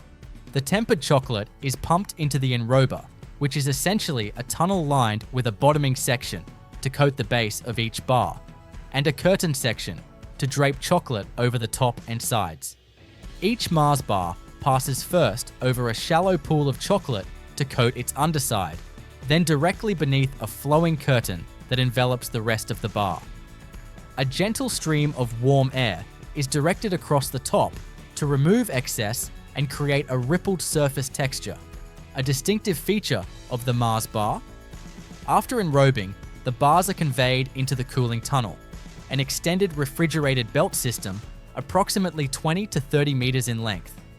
Inside, the environment is segmented into zones that gradually lower the temperature of the bars from around 32 degrees Celsius to 10 degrees Celsius.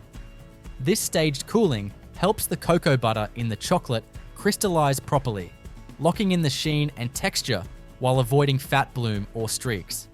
Throughout this tunnel, air humidity is tightly controlled, generally under 50%, to prevent condensation on the chocolate. Dew point sensors and fans work in tandem with the refrigeration units to maintain a stable microclimate. The bars spend 5 to 8 minutes in this tunnel before emerging with fully set coatings, ready for packaging. As the cooled and finished bars exit the tunnel, they're fed into accumulation conveyors and grouped for wrapping. Each bar passes through a flow wrapping machine where printed film is unwound, formed into a sleeve, and sealed around the product. The wrapper is then crimp sealed on both ends and trimmed. These wrapping machines can process hundreds of bars per minute, and each wrapped bar is weighed and scanned before being discharged onto final packing belts. At this point, the product is visually indistinguishable from the Mars bar found on store shelves, but the process is still not finished. The next stage involves secondary packaging, grouping bars into boxes, cartons, and shipping trays, and preparing them for distribution. As the fully formed, enrobed, and cooled Mars bars make their way off the production line, they enter the final stages of the factory process, beginning with high-speed wrapping and continuing through automated boxing, palletization, storage, and outbound logistics. These downstream systems are critical not just for protection and presentation of the product, but also for ensuring traceability, quality retention, and supply chain synchronization. While the visible production, the mixing, cooking, cutting, and coating is complete, the final packaging and handling stages are no less intricate, built on robotics, data systems, and industrial automation designed to manage millions of units every day. The first stop is the wrapping station. Here, each Mars bar moves along the conveyor belt in single file toward the flow wrapping machine. This machine feeds a continuous roll of printed film into a series of folding arms and sealing jaws. As each bar enters, the film wraps around it in a tight, tubular sleeve, and heated crimp jaws at either end form the back seal and the end seals simultaneously. The temperature of these jaws is maintained within a few degrees of the sealing material's activation point to ensure strong, clean closures without melting or burning the film. Mars uses multi-layered packaging films that are designed not only to provide barrier protection against oxygen and moisture, but also to deliver the tactile feel and gloss that customers expect from premium chocolate packaging. The inner layer is typically a heat-sealable polymer. The middle layer may include aluminum or metallized PET for barrier properties. And the outer layer is printed with brand artwork and product information. The printed designs are registered with high-precision sensors, so every bar's logo aligns perfectly. Any misregistered wrapper is automatically detected and rejected by an optical scanner system. Once sealed, the wrapped bar passes over a check weigher, an in-motion scale that ensures the final packaged weight is within tolerance. If a bar is over or underweight, even by a gram, it's automatically diverted.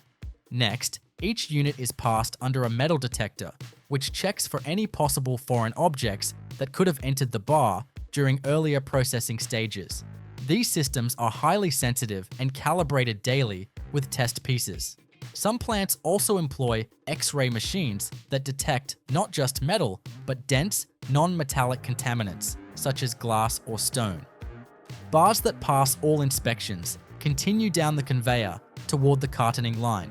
Depending on the intended retail format, bars may be grouped into multi-packs, retail-ready trays, or shipping cartons. Robotic arms, or high-speed diverters, organize the flow of individual bars into stacks, 4, 6, 10, or 12 bars wide, and gently push them into pre-folded cardboard sleeves or boxes. These secondary packages are then sealed using hot melt glue or tuck-in flaps, depending on market requirements. Each package receives a printed label with batch number, timestamp, factory ID, and possibly a QR code for inventory tracking. From here, boxed products are routed to the palletizing station. Robotic palletizers pick up full cases using vacuum grippers or mechanical arms and stack them on wooden or plastic pallets in precise formations. Each layer is arranged to optimize space, balance, and load stability. Between layers, some systems add cardboard slips or corner protectors for reinforcement. Once the pallet reaches its programmed height, typically 1.6 to 1.8 meters, it's wrapped in stretch film by an automatic wrapper, which rotates the pallet while dispensing the film under tension to secure the load. The wrapped pallets are then fitted with pallet labels that include the SKU, total unit count, gross weight, destination code, and a unique identifier that ties back to the factory's internal tracking system. These labels are printed by thermal printers and verified by barcode scanners before the pallets are cleared to enter the finished goods warehouse. Before we go further, it's important to recognize the role of Mars factory control systems in managing this entire post-production phase. All equipment is integrated into a centralized manufacturing execution system, MES, that tracks every product in real time. Each bar, box, and pallet carries data, embedded in barcodes or RFID tags, about when it was made, on which line, using which ingredients, and under what conditions. This traceability is a cornerstone of food safety compliance and internal quality assurance. The finished goods warehouse is where the newly palletized bars await shipment. This warehouse is fully climate controlled to maintain optimal temperature and humidity for chocolate storage. Temperature is held at 18 to 20 degrees Celsius with relative humidity below 55% to prevent bloom, melting, or texture changes. Air circulation systems keep temperature consistent throughout the space, while insulation and vapor barriers prevent external fluctuations from impacting internal conditions. Inventory in the warehouse is managed using automated guided vehicles, AGVs, or forklifts equipped with real-time location systems. When pallets are stored, they're scanned into the warehouse management system and placed according to distribution priority. High turnover products are stored closer to the shipping bays, while seasonal or export variants may be stored deeper in the racking system. The storage time for any batch is typically less than a week, as Mars factories operate on just-in-time logistics, pushing product out daily to meet distributor orders. When shipments are requested, the warehouse team receives a digital pick list. AGVs or operators retrieve the designated pallets, verify them via handheld scanners, and stage them at the outbound docks. Before loading, each shipment is inspected to ensure it matches the order specification, is within temperature tolerance, and has intact pallet wrapping. Refrigerated or climate-controlled trucks are often used for long-distance shipments or deliveries to regions with high ambient temperatures. Loading is done using dock levelers and roller systems to ensure smooth movement and prevent tipping. During transit, temperature loggers accompany the shipments, recording data at set intervals. These loggers are checked upon delivery, and if any deviation from the acceptable range is detected, the shipment may be flagged for inspection or rejection. Mars also monitors customer feedback, market audits, and in-store quality surveys. Samples of each production lot are retained in climate-controlled storage at the factory for shelf life testing.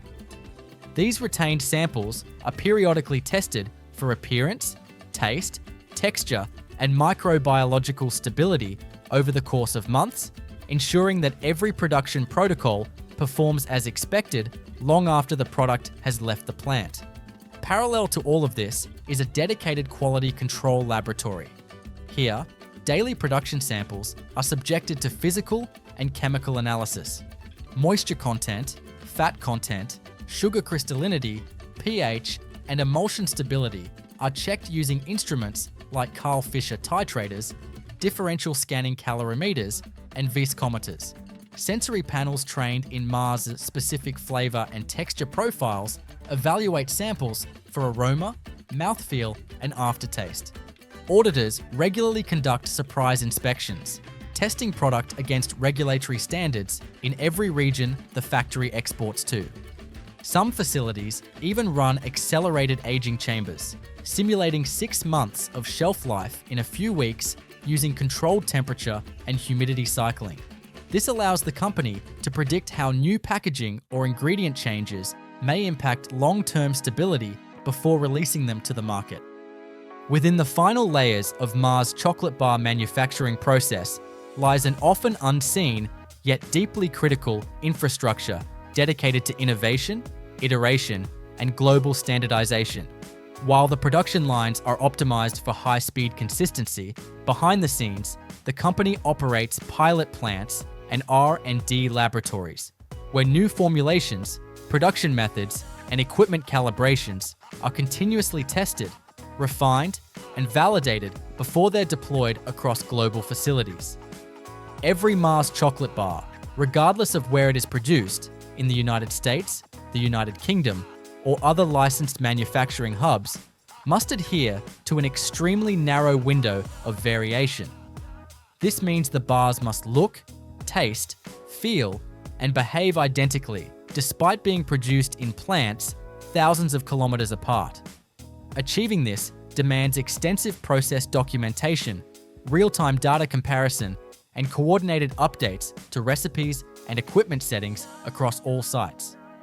Pilot plants, often located adjacent to main production facilities, house miniature versions of the full-scale equipment, scaled down mixers, depositors, tempering tanks, and enrobers, used not just for prototyping new flavors or bar formats, but also for stress testing ingredient substitutions, adjusting for new cocoa sources, or modifying emulsifier levels in response to regional ingredient availability or regulation.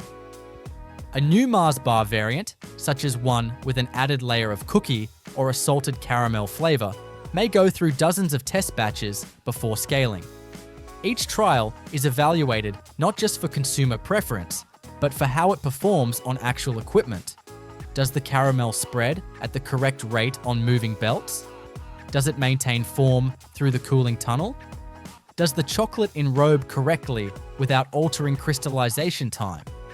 These questions are answered with data from test runs that are digitally logged and used to generate predictive models before any large-scale production begins. Digital twins, virtual simulations of real production environments, are increasingly being used in these trials. These tools model fluid dynamics, thermal behavior, and mechanical stress on ingredients during cooking, cooling, and transport. They allow engineers to simulate a dozen line changes without touching a single piece of physical equipment, drastically accelerating the pace of safe innovation.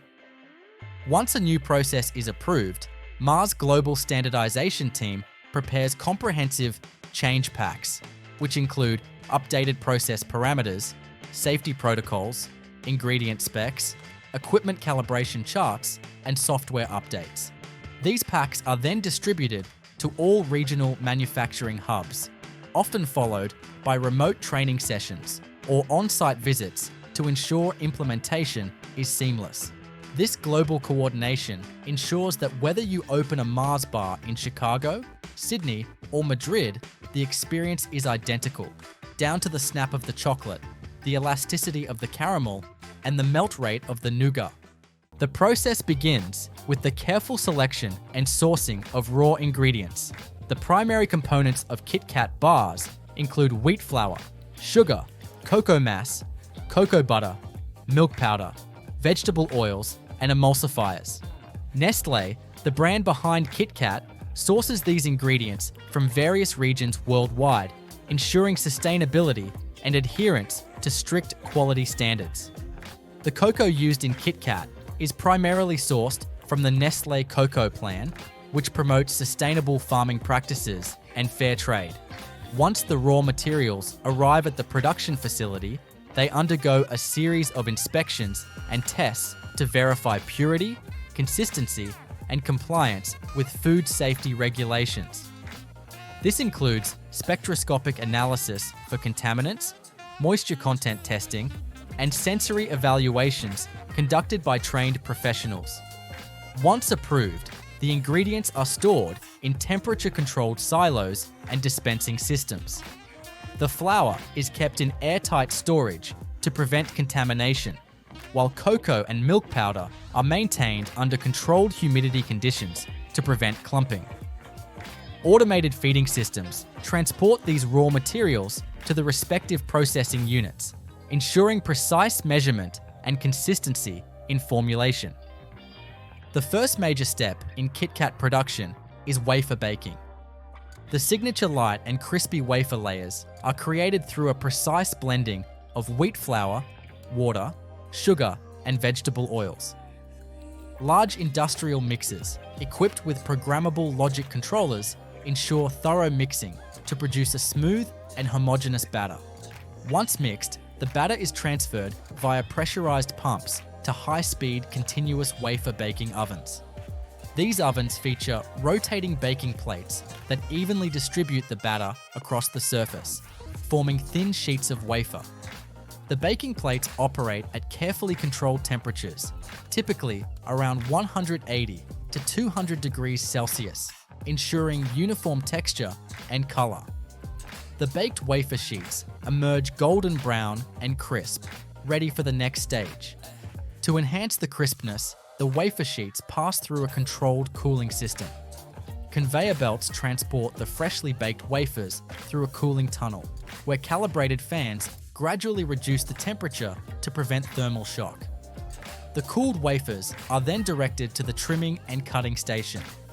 Automated guillotine cutters trim the edges of the wafers to achieve uniform dimensions, ensuring consistency across all KitKat bars. Once trimmed, the wafers are transported to the layering station. Here, a fine layer of chocolate cream filling made from a precise blend of cocoa, sugar, and milk powder is evenly spread onto the wafers. Automated depositor machines ensure the filling is applied uniformly, maintaining the right thickness for optimal texture. The layering process continues with additional wafer sheets stacked on top, creating a multi-layered wafer slab. These slabs are then pressed under controlled pressure to bond the layers together without crushing the delicate structure. After layering, the wafer slabs proceed to the cutting stage. High-speed rotary or ultrasonic blade systems slice the large wafer sheets into precise rectangular portions, forming the individual KitKat fingers. Ultrasonic cutting technology is particularly effective in ensuring clean, precise cuts without generating excess crumbs or damaging the layers. The next crucial step is chocolate enrobing. The enrobing process begins with the preparation of molten milk chocolate, which is produced in large conching machines. These machines continuously grind and blend cocoa mass, cocoa butter, sugar, and milk powder, refining the mixture to achieve a smooth, velvety consistency. The conching process, which can last several hours, helps develop the rich, creamy texture and enhances the flavor profile of the chocolate. Once ready, the molten chocolate is fed into enrobing machines, where KitKat fingers pass through a curtain-like flow of chocolate. These enrobers ensure complete coverage, with excess chocolate removed using controlled air jets and vibrating conveyors. To achieve the signature glossy finish, the enrobed bars pass through a tempering unit, which carefully regulates the chocolate's crystallization process. This involves a precise cycle of heating, cooling, and reheating to stabilize the cocoa butter crystals, preventing bloom and ensuring a smooth, even texture. Following enrobing, the chocolate-covered KitKat bars enter a cooling tunnel. This tunnel, equipped with multi-zoned cooling technology, gradually reduces the temperature in stages to solidify the chocolate coating without causing cracks or condensation. The cooling process is carefully monitored using infrared sensors to maintain consistency. Once the chocolate is fully set, the KitKat bars move to the quality control and inspection stations. Advanced vision inspection systems, equipped with high-resolution cameras, scan each bar for defects, such as uneven coating, improper sizing, or misaligned layers. Bars that do not meet quality standards are automatically rejected by robotic sorting arms and sent for reprocessing. Additional quality checks include weight verification, moisture content analysis, and sensory testing conducted by trained specialists. After passing inspection, the KitKat bars are transported to high-speed wrapping machines. Individual bars are wrapped in foil or plastic film using heat-sealing technology, ensuring airtight packaging that preserves freshness. These wrapped bars are then grouped into multi-packs, which are subsequently boxed using robotic case packers. The packaging design is carefully printed with product details, barcodes, and branding elements before final sealing. The packaged KitKat bars are then palletized for distribution. Automated palletizing systems stack the boxes onto pallets in a precise arrangement to optimize space utilization during transportation. These pallets are shrink-wrapped for stability and loaded onto temperature-controlled trucks for delivery to distribution centers worldwide. The logistics process is carefully coordinated to ensure timely delivery, with real-time tracking systems monitoring shipments from factory to retailer. Throughout the entire production process, extensive quality control measures are in place to uphold product integrity.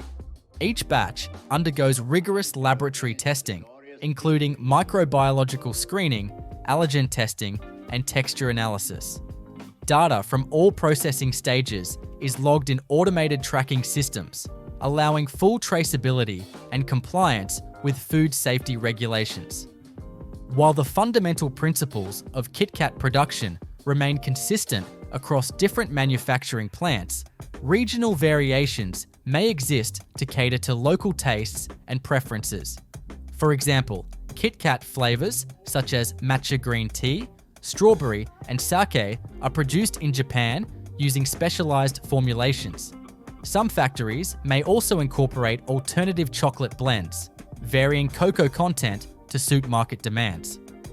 Nestlé continues to innovate and optimize KitKat production through advancements in automation, sustainability initiatives, and ingredient sourcing. Modern factories are increasingly utilizing AI-driven quality control systems, energy-efficient processing equipment, and eco-friendly packaging solutions to reduce environmental impact. With continuous improvements in manufacturing technology, KitKat remains a global favorite, offering consumers a consistently delightful chocolate experience in every bite. Mars bars, one of the most iconic chocolate confections in the world, are produced in highly sophisticated manufacturing facilities designed to ensure consistency, efficiency, and quality at every step of the process. The production of Mars bars involves multiple intricate stages, from sourcing and processing raw ingredients to forming, enrobing, cooling, and packaging the final product. Each step is meticulously controlled using advanced automation technology and stringent quality control measures to ensure the signature caramel, nougat, and chocolate combination is perfectly replicated in every bar. The process begins with the careful selection of raw ingredients. The main components of a Mars bar include sugar, cocoa mass, cocoa butter, skimmed milk powder, whey powder, palm fat, glucose syrup, lactose, milk fat, and egg whites. These ingredients are sourced from trusted suppliers and undergo rigorous quality assurance checks upon arrival at the factory. Sugar, which plays a crucial role in both the nougat and caramel layers, is stored in large silos, where it is kept dry and free from contamination. Cocoa products, including cocoa mass and cocoa butter, are stored in climate-controlled environments to prevent degradation. Dairy ingredients, such as skimmed milk powder and whey powder, are tested for purity and consistency before use. Once the raw ingredients are approved, the first major stage in Mars bar production is the creation of the nougat layer. Nougat is a key structural component of the bar, providing a soft, chewy texture that contrasts with the caramel and chocolate. The nougat making process begins in large industrial mixing tanks, where a combination of sugar, glucose syrup, and water is heated to create a syrup. This syrup is then aerated using a whipping system, which incorporates fine air bubbles to achieve the desired light and fluffy texture. During this stage, egg whites or hydrolyzed soy protein are added as stabilizers to maintain the nougat's consistency. Once the nougat mixture reaches the proper texture, it is transferred onto a continuous conveyor belt, where it is spread into an even layer. This belt passes through a cooling tunnel to allow the nougat to set before it reaches the next stage of the process. The cooled nougat layer is then precisely cut into rectangular strips using high-speed guillotine cutters. These strips will form the base of each Mars bar. The next step in the process is the caramel layer. The caramel used in Mars bars is created through a controlled cooking process that involves heating sugar, glucose syrup, and milk ingredients to high temperatures. This process requires careful monitoring to achieve the perfect balance of sweetness and viscosity. Industrial batch cookers equipped with automated temperature controls ensure that the caramel reaches the ideal consistency before it is deposited onto the nougat base. The caramel is applied as a continuous sheet over the nougat layer, ensuring even distribution and uniform thickness. Once the caramel is applied, the combined nougat and caramel layers proceed through a controlled cooling tunnel, where the temperature is gradually reduced to allow the caramel to set without becoming too hard or sticky. This ensures that the layers remain cohesive and easy to cut in the next stage of production. After cooling, the layered nougat and caramel sheets are fed into an automated cutting system, which uses precision blades to slice them into individual bar-sized portions. These freshly cut bars are then transported via conveyor belts to the enrobing station, where they receive their final chocolate coating. The enrobing process is a critical step in Mars bar production, as it gives the bars their signature smooth milk chocolate exterior. The chocolate coating is made from a blend of cocoa mass, cocoa butter, sugar, and milk powder, which is carefully tempered to achieve the perfect texture and glossy finish. The tempering process involves heating and cooling the chocolate in a controlled manner to ensure the cocoa butter crystals form a stable structure, preventing fat bloom and ensuring a smooth mouthfeel. At the enrobing station, the cut nougat and caramel bars pass through a curtain-like waterfall of molten chocolate, which fully coats them. Excess chocolate is removed using controlled air jets and vibrating conveyors to ensure an even layer without excessive buildup. Some factories use a two-stage enrobing process, where an initial thin layer of chocolate is applied as a base coat before the final, thicker chocolate layer is added. After enrobing, the chocolate-covered bars enter a multi-zone cooling tunnel, which gradually reduces their temperature in controlled stages. This cooling process allows the chocolate to set properly without developing cracks or a dull surface. The bars emerge from the cooling tunnel with a perfectly set chocolate shell, ready for the final stages of quality control and packaging. Quality control is a fundamental part of Mars bar production, ensuring that only bars meeting strict standards reach consumers. Automated vision inspection systems equipped with high-resolution cameras scan each bar for defects such as uneven coating, misshapen forms, or inconsistencies in size. Bars that do not meet the required specifications are automatically rejected and sent for reprocessing. Additional quality control measures include weight checks using precision weighing systems, texture analysis, and sensory evaluations conducted by trained specialists. Once the bars pass quality inspection, they proceed to the packaging area, where high-speed wrapping machines individually wrap each bar in foil or plastic film. These machines use heat sealing technology to create airtight packaging that preserves freshness and prevents contamination. The wrapped bars are then grouped into multi-packs and placed into branded cartons, which are sealed and labeled using automated case packing systems. The final step in the process is palletization and distribution.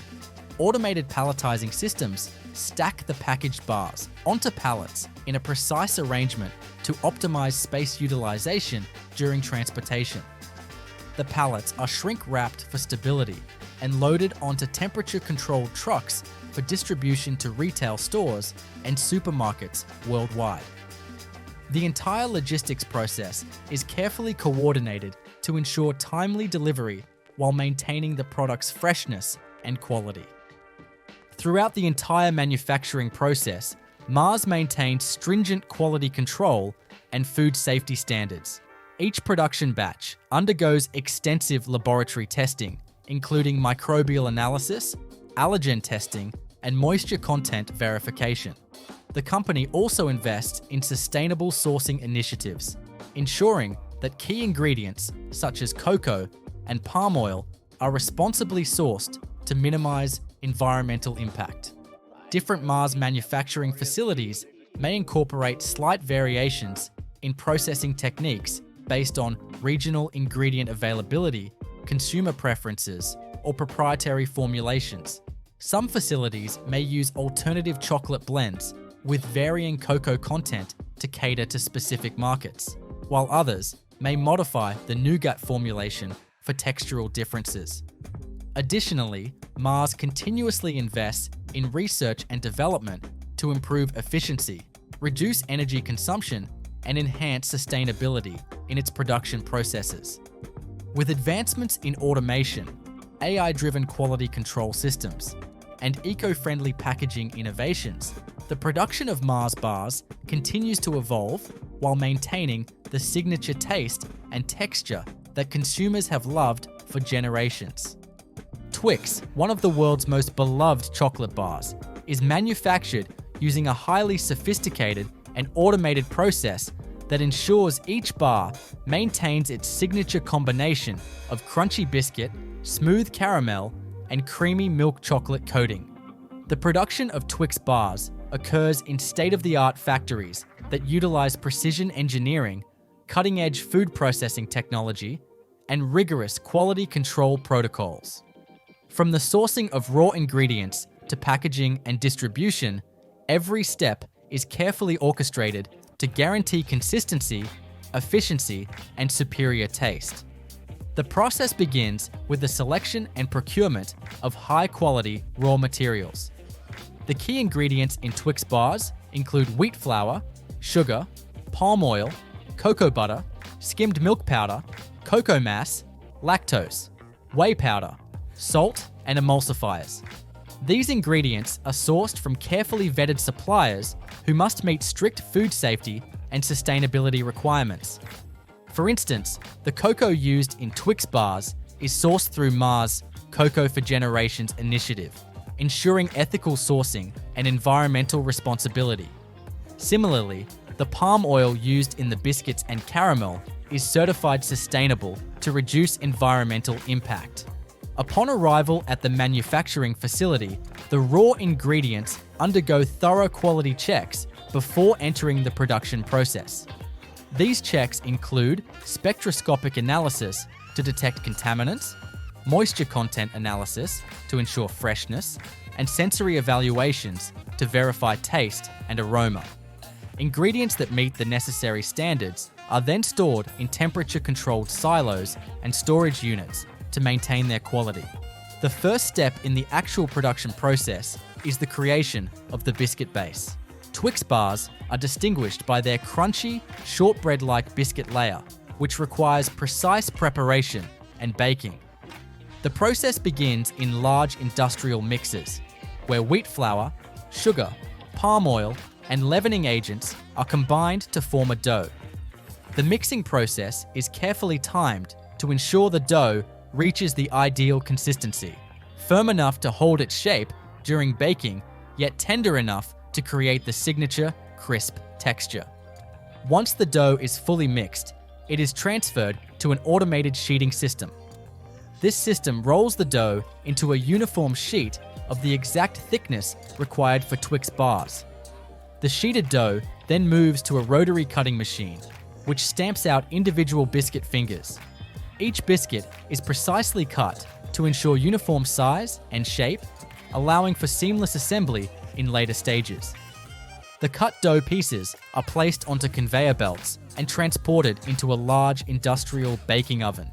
These ovens operate using a continuous baking system, where the biscuit fingers travel through different heat zones that gradually bake them to perfection.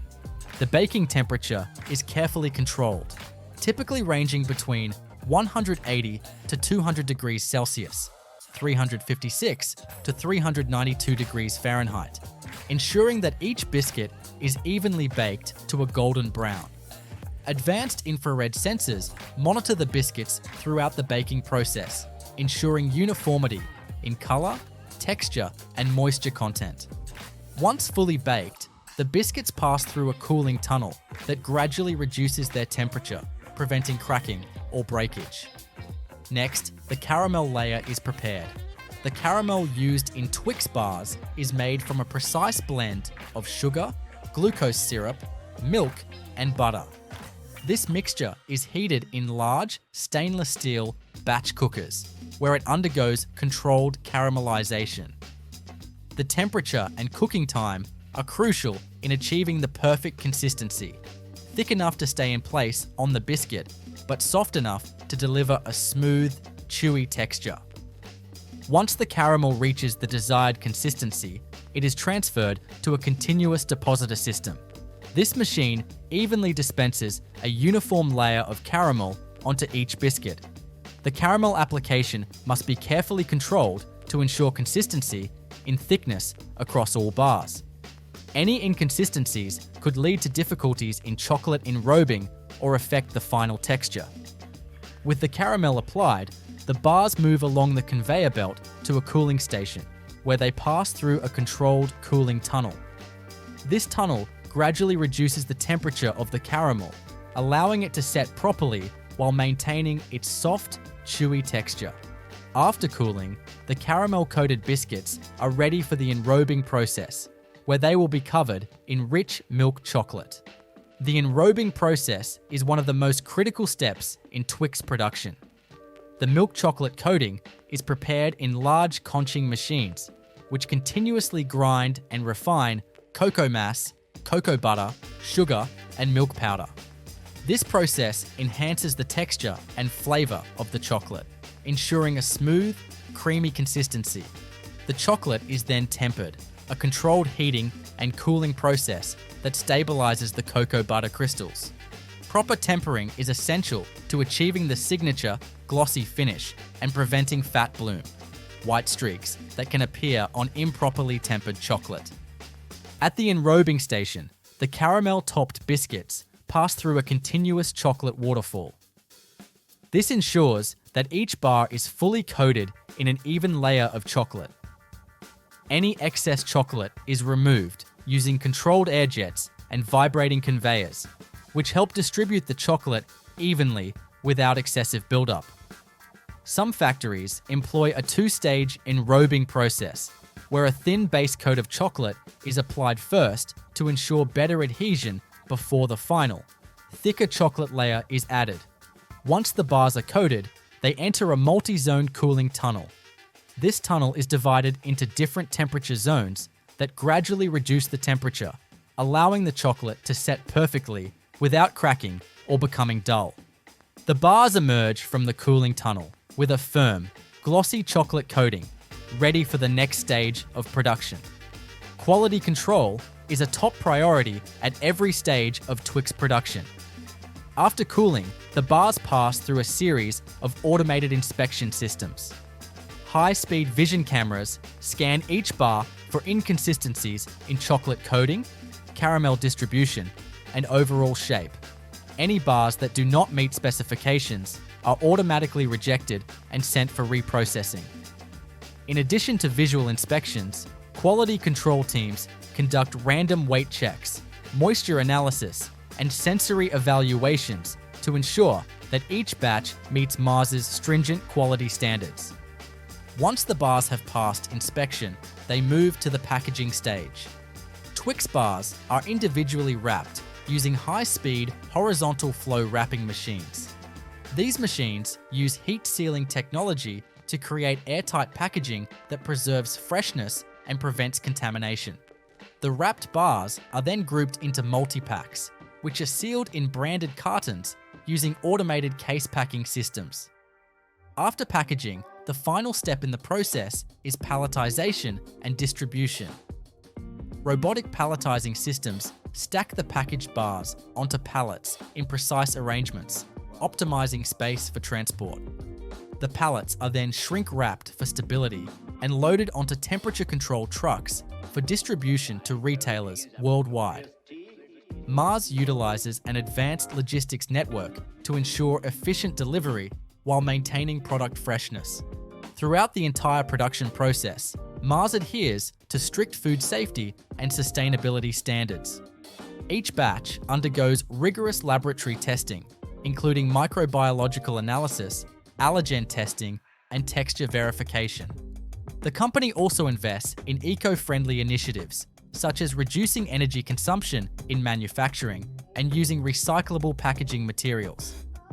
Different Mars factories may employ slight variations in processing techniques based on regional ingredient availability and consumer preferences. For example, some regions may use alternative chocolate formulations with varying cocoa content, while others may adjust the caramel consistency based on market preferences. Additionally, limited edition Twix flavors, such as Twix white chocolate and Twix peanut butter, require modifications in ingredient formulation and processing techniques.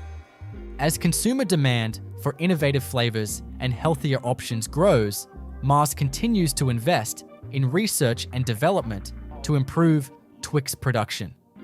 Recent advancements in AI-driven quality control, robotic automation, and sustainable ingredient sourcing are shaping the future of Twix manufacturing. Despite these innovations, the core principles of precision, consistency, and quality remain unchanged, ensuring that every Twix bar delivers the signature, crunchy, chewy, and chocolatey experience that consumers love. The making of a Hershey's chocolate bar is a complex, highly automated process that combines tradition with cutting-edge technology. From sourcing high-quality cocoa beans to wrapping the final product, every step is optimized for efficiency, consistency, and taste. The journey of a Hershey's bar begins with the careful selection of raw ingredients sourced from around the world. Cocoa, sugar, milk, and other ingredients are carefully tested to ensure they meet the company's high standards before they are transformed into the iconic chocolate bars that have been loved for generations. At the heart of every Hershey's chocolate bar is cocoa. The company sources its cocoa beans primarily from Ghana, Côte d'Ivoire, and Ecuador, regions known for producing high-quality beans with robust flavor profiles. Cocoa farmers in these areas harvest the ripe pods, extract the cocoa beans, and allow them to ferment for several days to develop their characteristic chocolatey taste. Once dried, the beans are shipped to Hershey's production facilities, where they undergo rigorous quality checks. Each shipment is tested for moisture content, flavor consistency, and the absence of contaminants. Only the highest quality beans make it through this stringent selection process. Once approved, the cocoa beans are sent to the roasting stage. Large industrial roasters expose the beans to carefully controlled heat, typically between 120 to 150 degrees Celsius, 248 to 302 degrees Fahrenheit, depending on the desired flavor profile. The roasting process is essential for developing the deep, complex flavors of chocolate. Different roasting profiles are used depending on whether the beans will be used for milk chocolate, dark chocolate, or other specialty products. After roasting, the cocoa beans enter the winnowing process. Specialized machinery cracks the roasted beans and removes the outer husks, leaving behind the valuable cocoa nibs. These nibs contain both the cocoa solids and cocoa butter needed for chocolate production. The nibs are then ground into a thick, dark paste known as chocolate liquor, which contains no alcohol despite its name. This chocolate liquor is the base for all Hershey's chocolate products. For Hershey's classic milk chocolate bars, chocolate liquor is combined with sugar, milk, and cocoa butter. The milk used in Hershey's chocolate is a key ingredient that gives it its distinctive taste. Unlike many European chocolates that use powdered or condensed milk, Hershey's uses fresh milk sourced from dairy farms in Pennsylvania and surrounding states. The milk is pasteurized and condensed before being blended with sugar to create a sweet, creamy base. The next stage in the process is refining. The chocolate mixture is run through a series of steel rollers that grind the particles to an ultra-fine consistency. This refining process is crucial for creating a smooth, melt-in-your-mouth texture. The finer the particles, the smoother the final chocolate will be.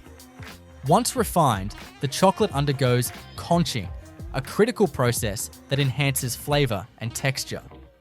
Conching machines, which resemble large industrial mixers, continuously stir the chocolate at controlled temperatures for several hours. This process aerates the chocolate, allowing unwanted acidic compounds to evaporate while enhancing its creamy mouthfeel.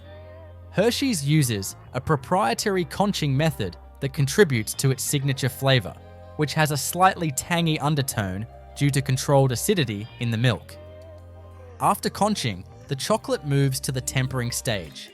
Tempering is the process of heating and cooling chocolate in a precise manner to stabilize the cocoa butter crystals. Proper tempering ensures that Hershey's bars have a glossy finish, a firm snap, and a long shelf life. If the chocolate were not tempered correctly, it could develop fat bloom, a whitish streaking effect caused by unstable cocoa butter. Now, the tempered chocolate is ready for molding. Automated machines pour precise amounts of liquid chocolate into bar-shaped molds, which are then vibrated to remove air bubbles and ensure even distribution. The molds travel along a conveyor system into a cooling tunnel, where the chocolate solidifies into its final shape. Once cooled, the bars are ejected from their molds and transported via conveyor belts to the packaging area. Here, high-speed wrapping machines encase each bar in foil and branded paper sleeves, protecting the chocolate from moisture and light while ensuring a fresh, appealing presentation. Throughout the entire process, strict quality control measures are in place. High-resolution vision inspection systems scan each bar for defects, such as air bubbles, improper molding, or size inconsistencies. Bars that do not meet specifications are automatically rejected and sent for reprocessing. Additionally, random sensory evaluations are conducted by trained taste testers to ensure that the flavor, texture, and overall quality remain consistent. Once packaged, the final step is palletization and distribution. Automated robotic arms stack the packaged bars onto pallets, which are then shrink-wrapped for stability. These pallets are loaded onto temperature-controlled trucks and shipped to retailers worldwide. Hershey's operates an advanced logistics network that ensures timely delivery while maintaining product freshness. The entire manufacturing process is designed for efficiency, consistency, and sustainability. Hershey's continues to invest in eco-friendly initiatives, such as reducing water and energy consumption in production, using ethically sourced cocoa, and optimizing packaging materials to minimize waste. Different Hershey's factories may employ slight variations in processing techniques based on regional preferences and ingredient availability. Additionally, specialty products like Hershey's cookies and cream bars or Hershey's dark chocolate require modifications in ingredient formulation and processing times. As the chocolate industry continues to evolve, Hershey's remains at the forefront of innovation, combining tradition with advanced manufacturing techniques to produce its iconic chocolate bars. Through precision engineering, strict quality control, and a commitment to excellence, Hershey's ensures that every bar delivers the same beloved taste that generations have enjoyed. The making of Toblerone, the iconic triangular chocolate bar, is a masterclass in precision engineering, premium ingredient selection, and automated manufacturing processes. Unlike conventional chocolate bars, Toblerone stands out for its distinctive shape, rich Swiss milk chocolate, and the inclusion of honey and almond nougat. Every step, from sourcing the finest ingredients to molding the signature peaks, is meticulously controlled to ensure quality, consistency, and adherence to the Swiss chocolate making tradition. The process begins with sourcing high-quality ingredients. Toblerone's signature flavor comes from its carefully selected components: Swiss milk, sugar, cocoa mass, cocoa butter, honey, almonds, and egg whites. The milk, sourced from Swiss dairy farms, is a critical ingredient that contributes to the creamy texture. The cocoa is sourced from sustainable farms in Ghana and Ecuador, where beans are hand-harvested, fermented, and dried under strict quality control measures. Almonds are procured from select suppliers, ensuring they meet the required standards of size, flavor, and crunch. The honey, a key component that adds a subtle sweetness, is sourced from European beekeepers specializing in high-quality aromatic varieties. Once the ingredients arrive at the production facility, they undergo rigorous quality checks. Advanced spectroscopic analysis, moisture content testing, and flavor profiling ensure that each ingredient meets the brand's high standards. The cocoa beans are then roasted at carefully controlled temperatures to develop their deep, complex flavor. Different roasting profiles are used depending on whether the beans will be used for Toblerone's milk, dark, or white chocolate variations. After roasting, the cocoa beans move to the winnowing stage, where high-powered machinery cracks them open and removes the husks. The remaining cocoa nibs, which contain the essence of the chocolate, are then finely ground into a thick, rich paste known as chocolate liquor. This forms the base of Toblerone's chocolate. The chocolate liquor is blended with sugar, cocoa butter, and Swiss milk powder to create the signature smooth and creamy chocolate mixture. The next step in the process is refining. The chocolate mixture passes through a series of heavy-duty steel rollers that break down the particles to an ultra-fine consistency. This is crucial in achieving the signature melt-in-your-mouth texture. The refining process also helps blend the ingredients evenly, ensuring a perfectly smooth mixture. Following refining, the chocolate undergoes conching, a process that enhances its texture and flavor. Large conching machines continuously mix, aerate, and heat the chocolate for several hours, allowing volatile acids to evaporate and the flavors to develop fully. Toblerone's conching process is fine-tuned to create a silky texture and a well-rounded, rich taste. Meanwhile, the honey and almond nougat mixture is prepared in a separate area of the factory. Sugar, honey, and egg whites are heated and aerated to create a light, chewy nougat. Almonds, which have been roasted to bring out their nutty aroma, are chopped into small pieces and folded into the nougat mixture. The nougat is then cooled and ground into fine pieces before being incorporated into the chocolate.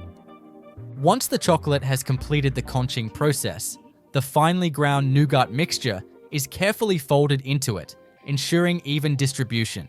This step is crucial in maintaining the signature texture and taste of Toblerone.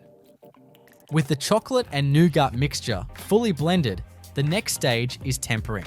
Tempering is a precise process of heating and cooling chocolate in a controlled manner to stabilize the cocoa butter crystals. Proper tempering ensures that the chocolate has a glossy finish, a firm snap, and a smooth texture. Toblerone's tempering process is carefully calibrated to achieve the ideal consistency before molding. Molding is where Toblerone's iconic shape comes to life. The tempered chocolate is poured into custom-designed triangular molds that give the bar its distinctive peaks. The molds are gently vibrated to remove air bubbles and ensure even distribution of the chocolate. After molding, the bars pass through a cooling tunnel where they are gradually cooled to allow the chocolate to set perfectly without cracks or imperfections. Once solidified, the bars are removed from the molds and transported to the quality control station.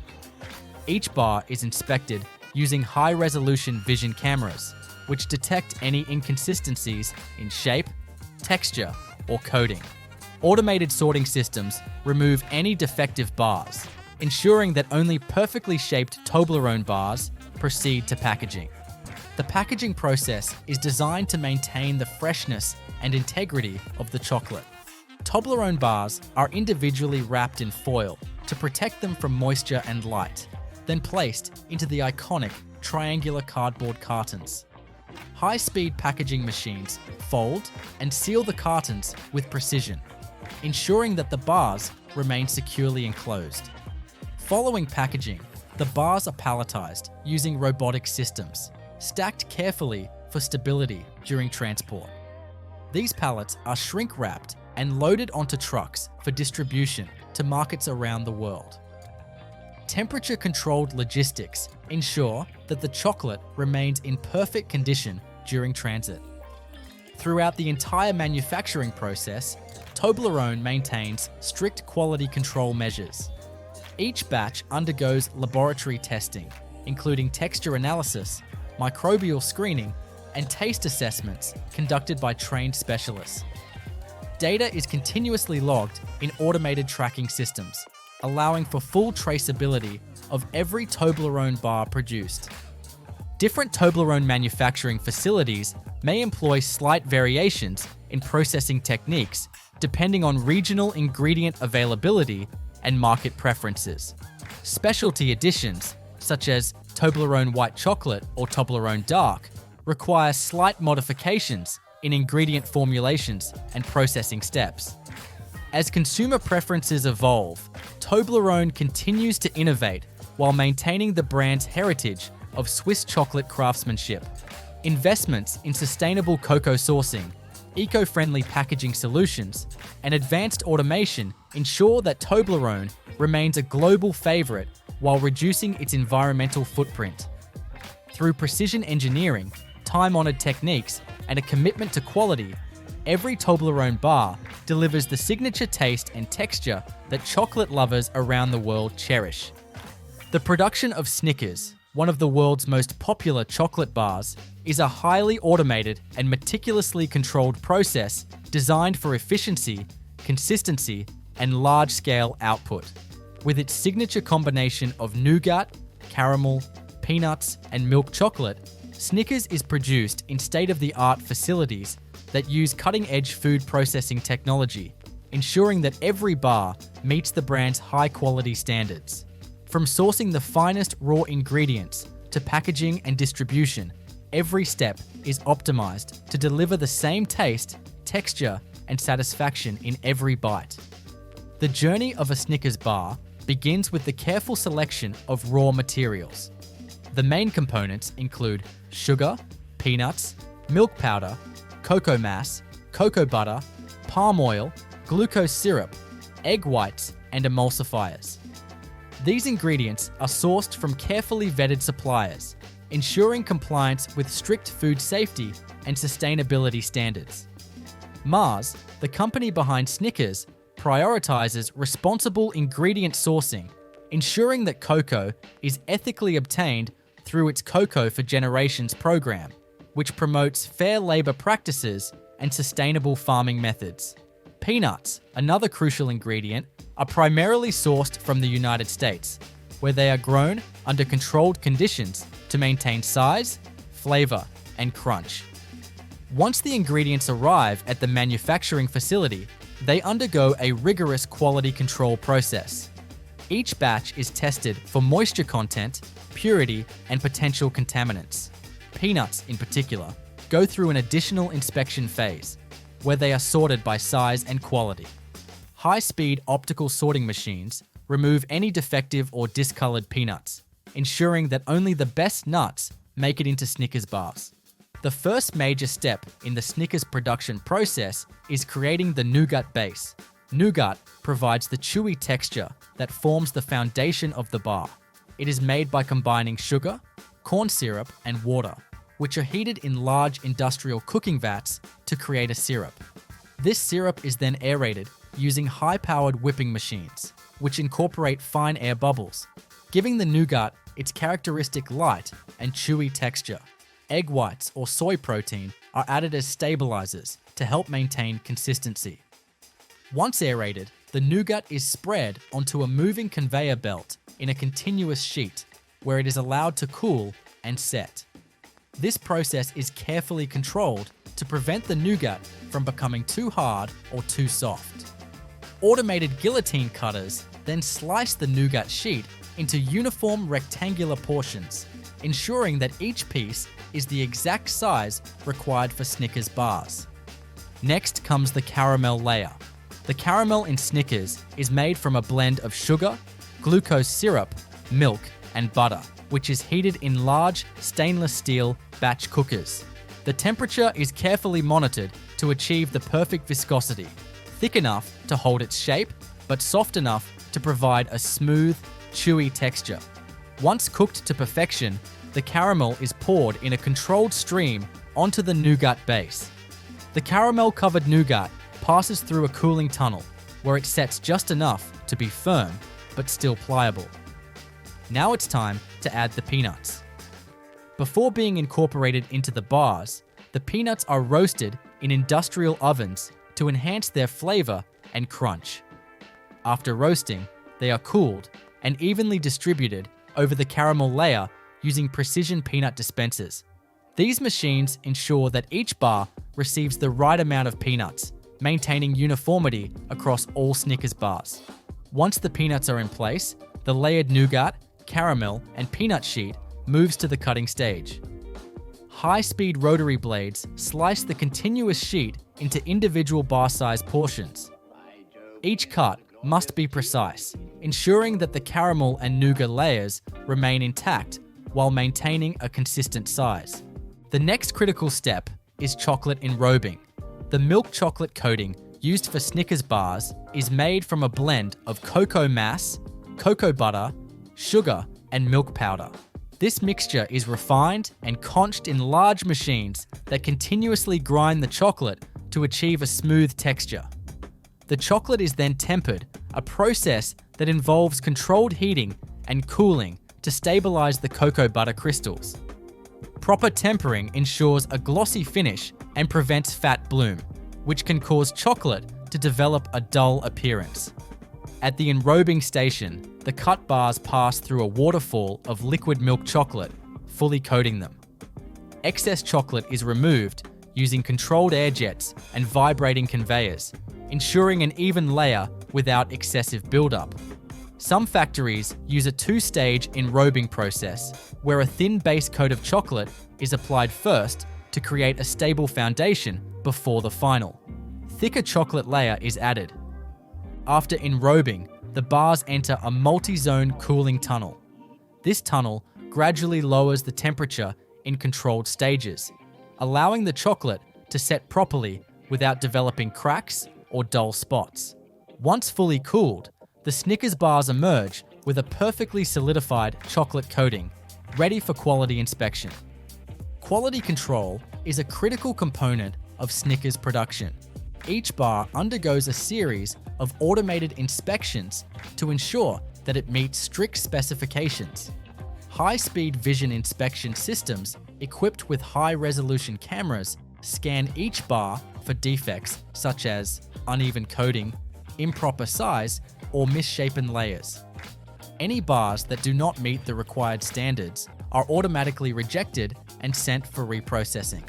Additional quality checks include weight verification, moisture content analysis, and sensory testing conducted by trained specialists. Once the bars have passed inspection, they move to the packaging stage. Snickers bars are individually wrapped in plastic film using high-speed horizontal flow wrapping machines. These machines use heat sealing technology to create airtight packaging that preserves freshness and prevents contamination. The wrapped bars are then grouped into multi-packs and packed into branded cartons using automated case packers. The final step in the process is palletization and distribution. Automated systems stack the packaged cartons onto pallets in precise formations, optimizing space for transport. These pallets are then shrink-wrapped for stability and loaded onto temperature-controlled trucks for distribution to retailers worldwide. Snickers bars are shipped to over 70 countries, requiring an advanced logistics network to ensure that they arrive fresh and in perfect condition.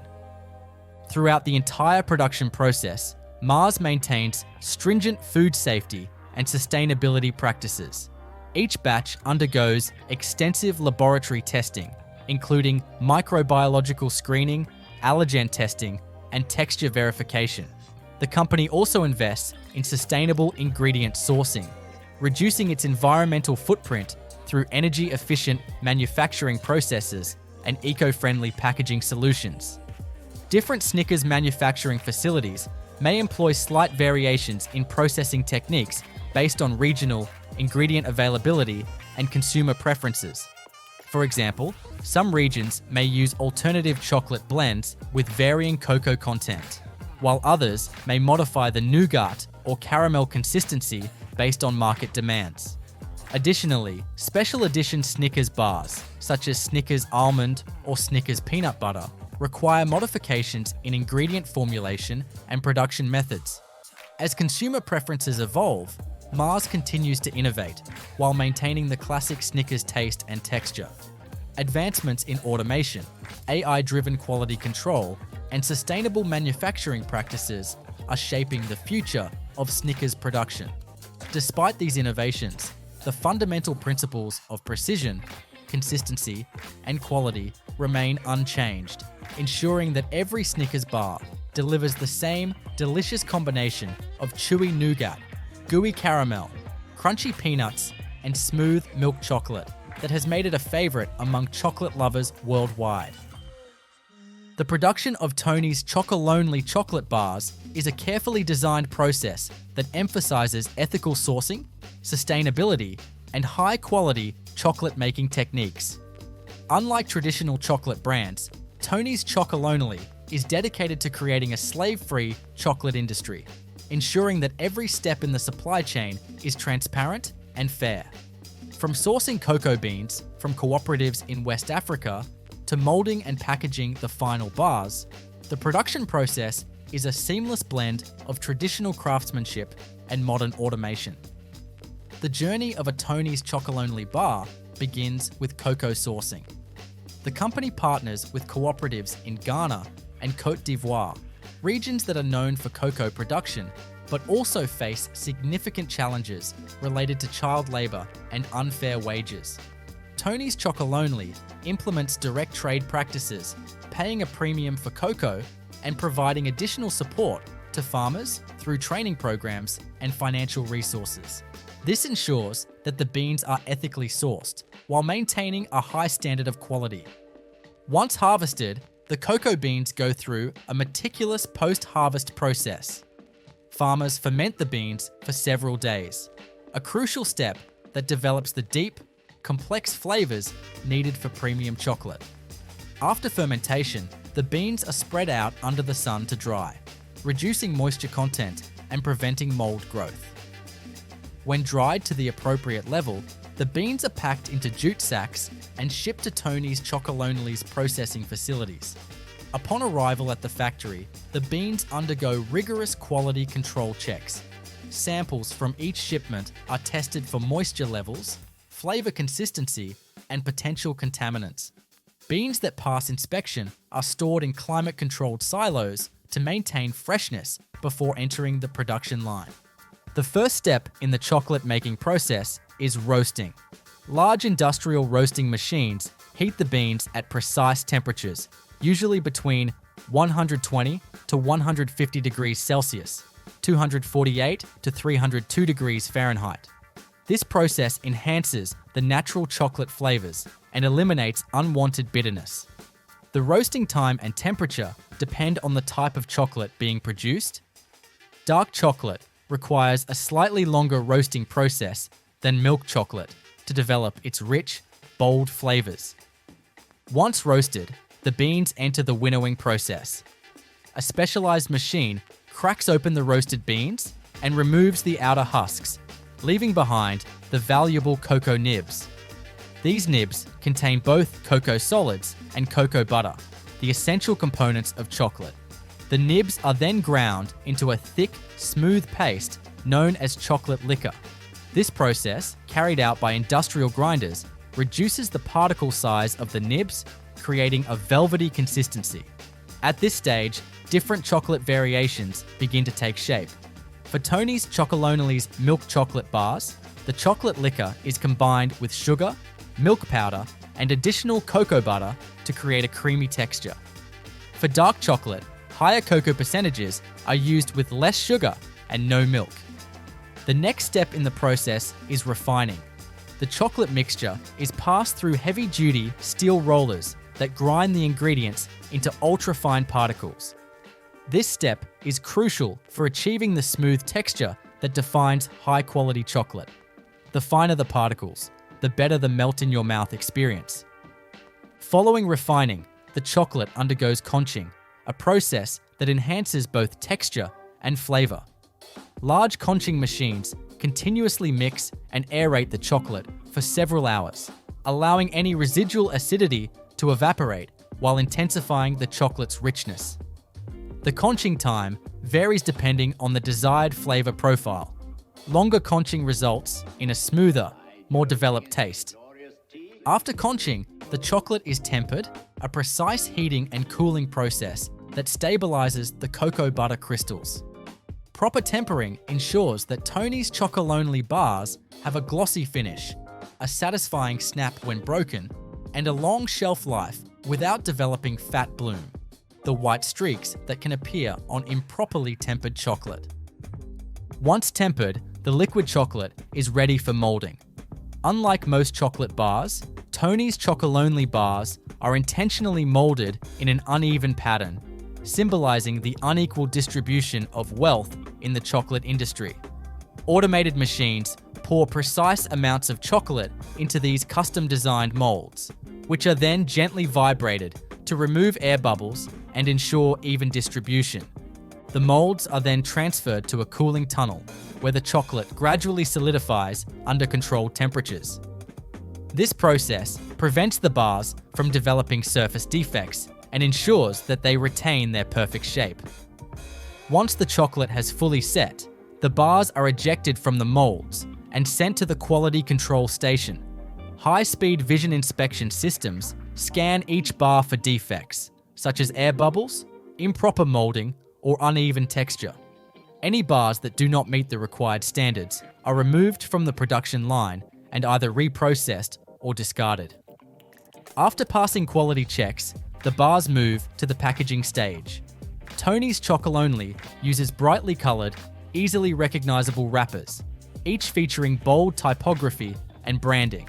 The packaging process is fully automated, with high-speed wrapping machines, sealing each bar in foil and paper to protect it from moisture and contamination. The wrapped bars are then packed into cartons using robotic case packers. The final step in the process is palletization and distribution. Automated robotic systems stack the packaged bars onto pallets in a precise arrangement, optimizing space for transport.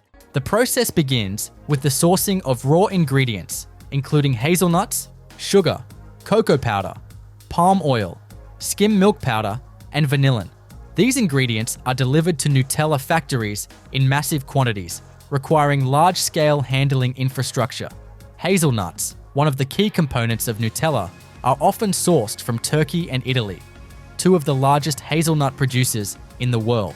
Upon arrival at the factory, hazelnuts are stored in enormous silos or temperature-controlled storage rooms to maintain their freshness. The silos are made of food-grade stainless steel and designed to protect the nuts from humidity and contamination, while allowing for precise dispensing into the production line. The first step in processing the hazelnuts is cleaning. Hazelnuts arrive in bulk shipments, often mixed with debris such as shells, stems, and dirt. To address this, the factory uses a series of cleaning systems that include vibrating screens, air classifiers, and magnetic separators. The vibrating screens shake the nuts to separate them from larger debris, while the air classifiers blow away lightweight impurities like husks and dust. Magnetic separators are also used to detect and remove any metallic particles that might have entered the shipment during harvesting or transport.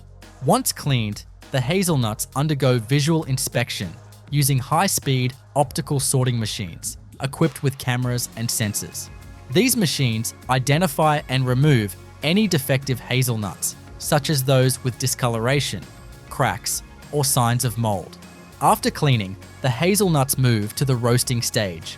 Roasting is a crucial step in developing the rich, nutty flavor that characterizes Nutella. In the factory, this is achieved using massive industrial roasting ovens. These ovens are designed with rotating drums or conveyor belts to ensure even roasting.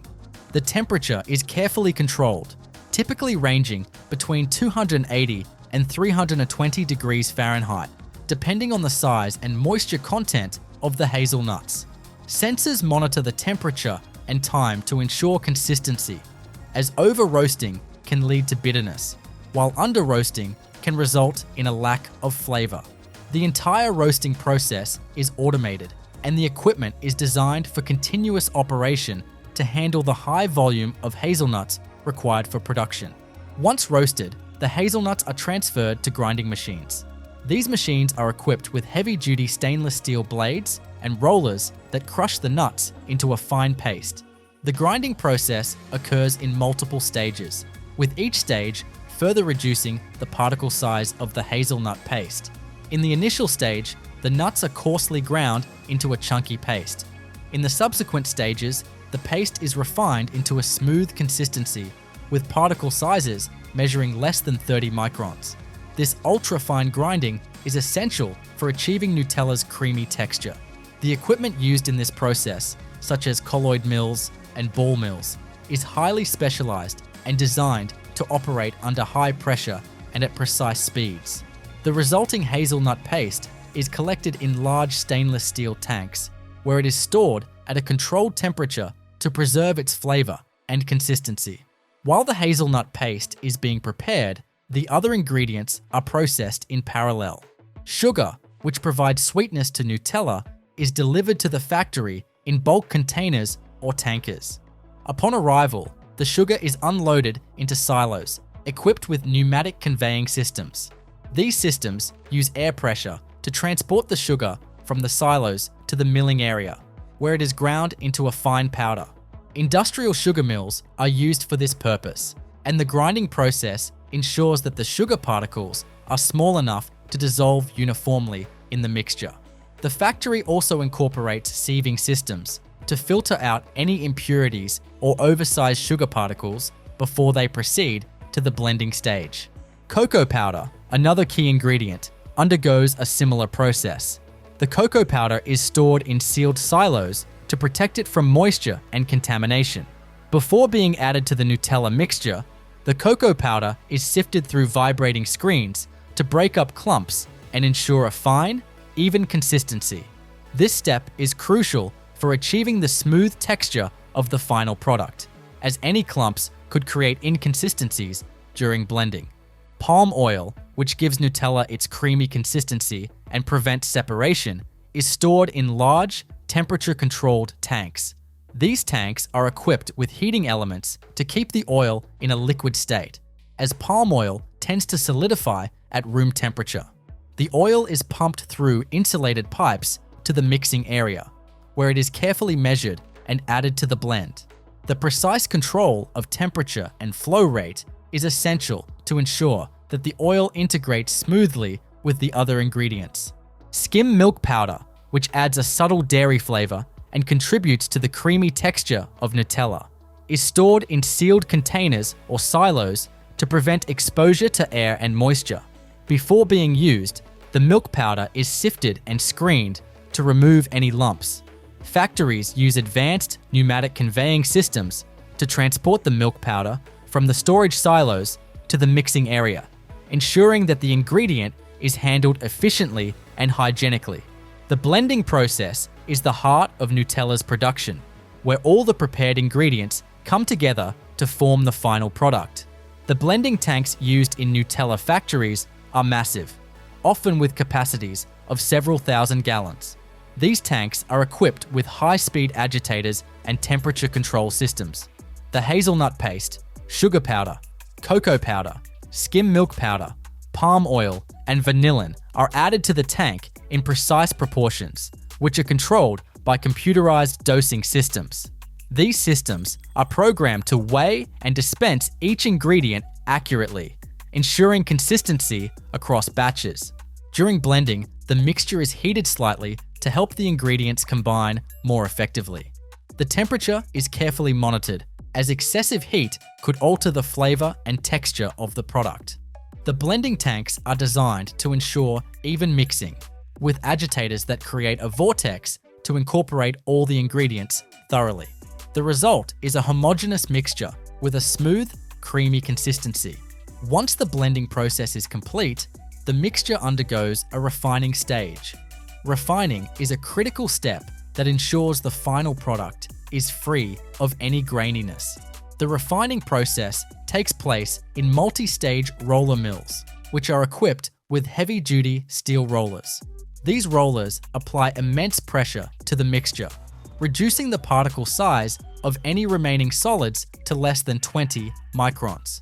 This process not only enhances the texture of Nutella, but also improves its spreadability.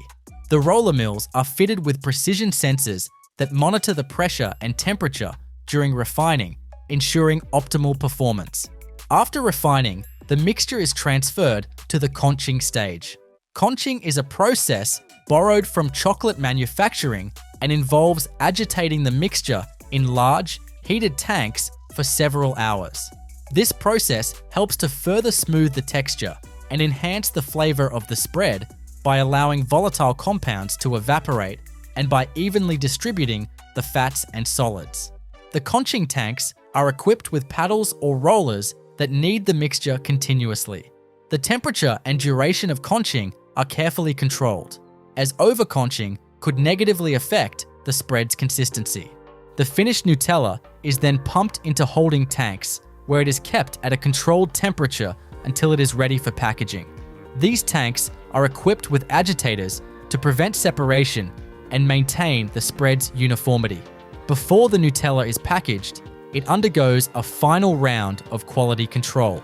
Samples from each batch are tested for flavor, texture, color, and viscosity.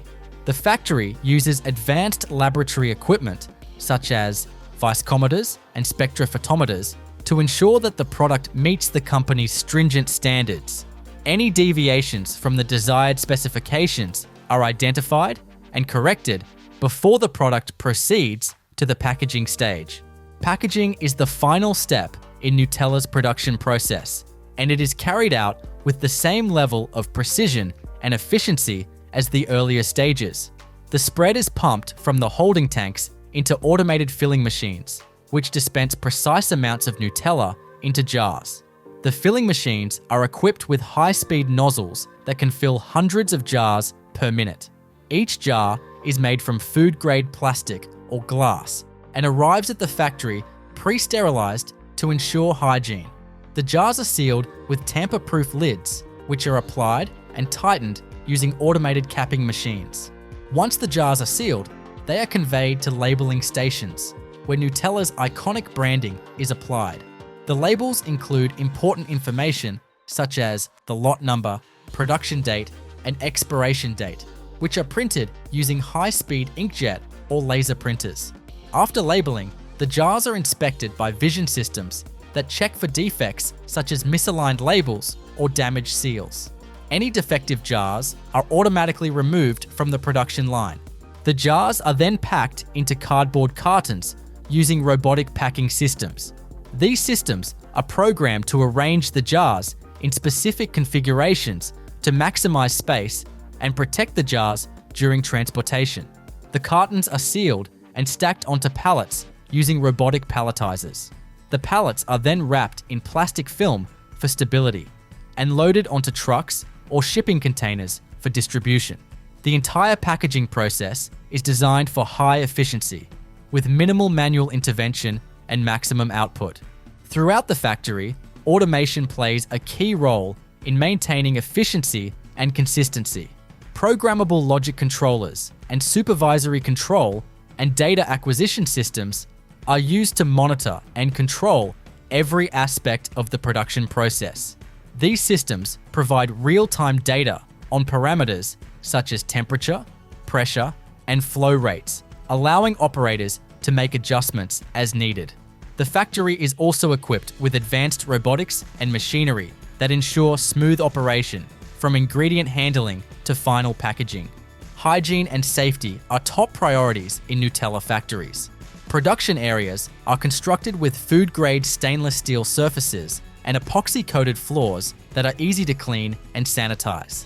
Air filtration systems maintain a clean environment by preventing airborne contaminants from entering critical zones.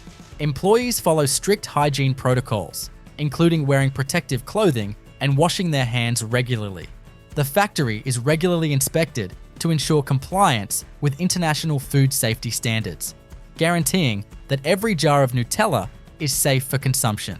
This intricate, highly automated process ensures that Nutella is consistently smooth, flavorful, and delicious, meeting the high expectations of its millions of fans worldwide. Every step, from the handling of raw ingredients to the final packaging, is a testament to the engineering and precision that go into creating this beloved spread. The result is a product that continues to delight consumers, one jar at a time. Peanut butter, a staple spread beloved worldwide for its creamy or crunchy texture, requires a sophisticated and highly organized manufacturing process to meet the demand for consistent quality and flavor. Behind every jar of peanut butter is an intricate factory process that starts with the raw peanuts and ends with precisely packaged jars ready for distribution. Let's take an in-depth look at the factory production process, exploring the machines, systems, and engineering techniques that make it all possible. The process begins with the sourcing of raw peanuts. These peanuts are typically grown in countries like the United States, China, India, and Argentina, which are among the largest producers of peanuts globally.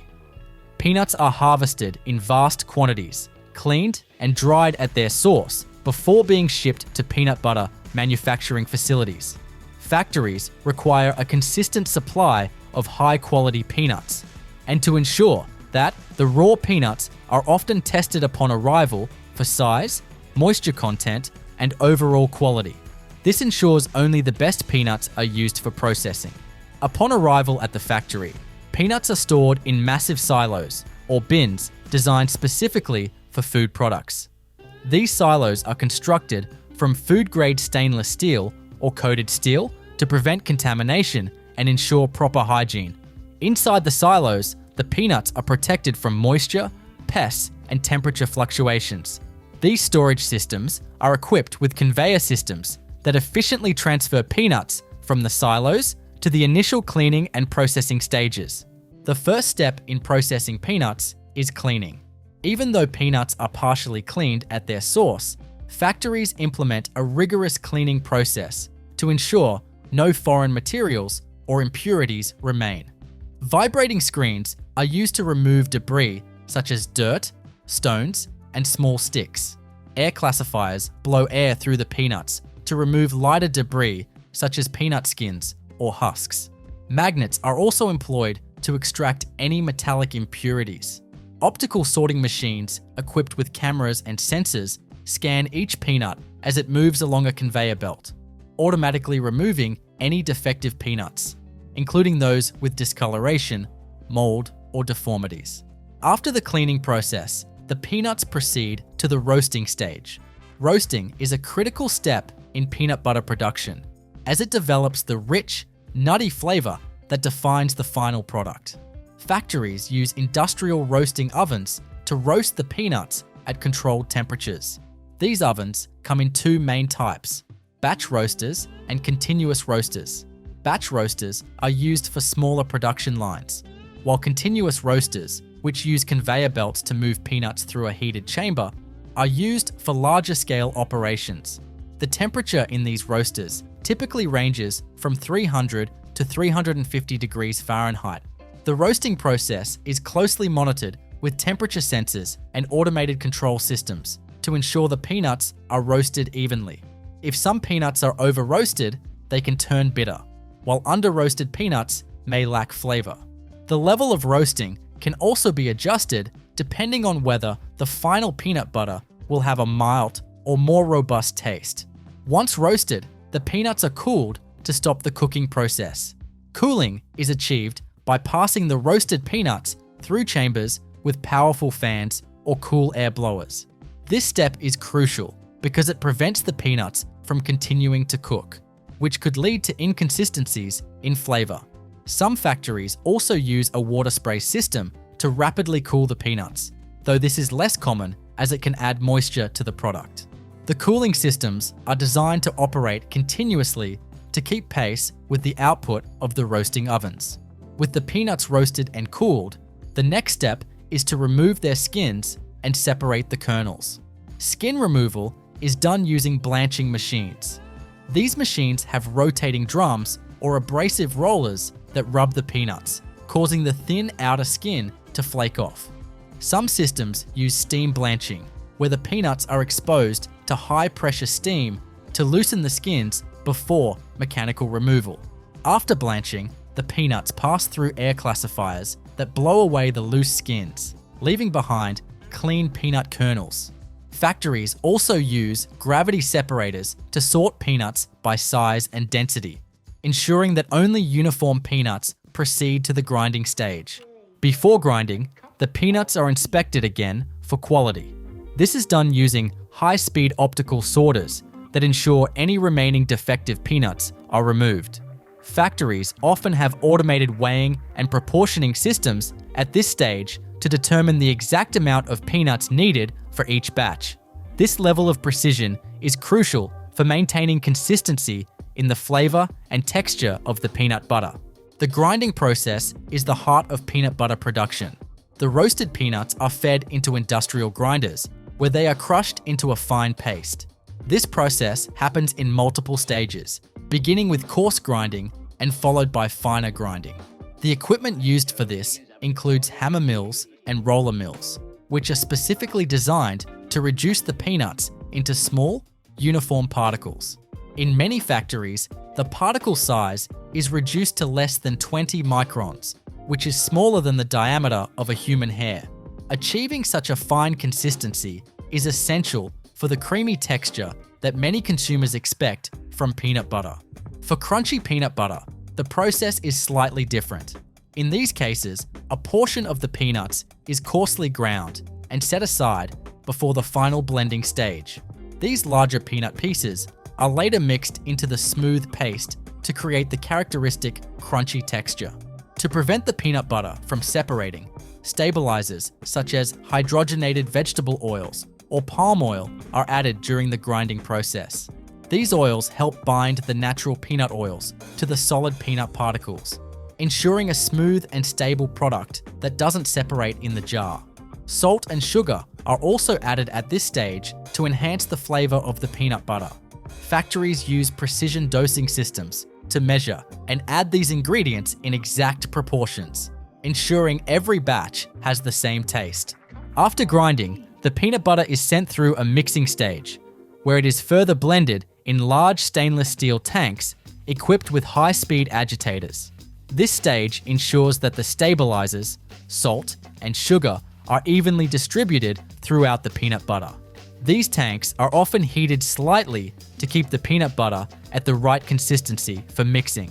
The temperature is carefully controlled, as overheating can alter the flavor or texture of the peanut butter. Once the mixing is complete, the peanut butter undergoes quality control checks. Samples from each batch are tested in an on-site laboratory for flavor, texture, and consistency. Advanced instruments, such as viscometers, are used to measure the viscosity of the peanut butter, ensuring it meets the desired standards. Factories also use particle size analyzers to confirm that the peanut butter's texture is smooth and uniform. These quality checks are critical, as even slight variations can impact the final product's appeal to consumers. The final step in the manufacturing process is packaging. The peanut butter is pumped from the mixing tanks to filling machines, where it is dispensed into jars. These filling machines are capable of handling thousands of jars per hour, ensuring high efficiency. The jars, typically made of food-grade plastic or glass, arrive at the factory pre-cleaned and are sterilized again before filling. The filling nozzles are designed to dispense precise amounts of peanut butter into each jar, ensuring uniform weight and volume. Once the jars are filled, they move to the capping machines, where tamper-proof lids are applied and tightened. After capping, the jars are conveyed to labeling machines, which apply the brand's signature labels, along with lot numbers and expiration dates for traceability. Vision systems inspect each jar to ensure that the labels are correctly applied and that there are no defects in the seals or packaging. The jars are then packed into cardboard boxes using robotic packing systems. These robots are programmed to arrange the jars in specific configurations to optimize space and protect the jars during transportation.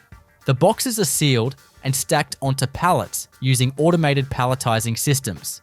Finally, the pallets are wrapped in plastic film for stability and loaded onto trucks or shipping containers for distribution. Throughout the entire production process, automation plays a vital role in maintaining efficiency and consistency.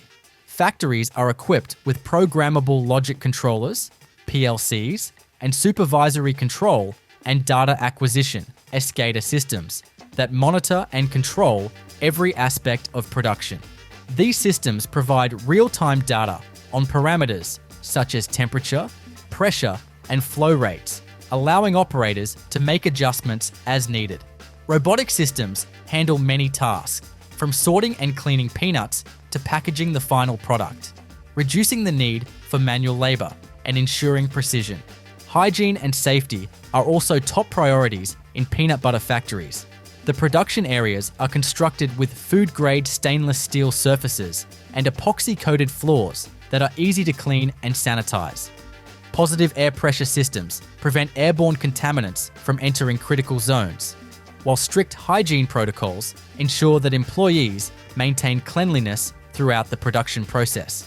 The entire facility is regularly inspected to comply with international food safety standards, ensuring that every jar of peanut butter is safe for consumption.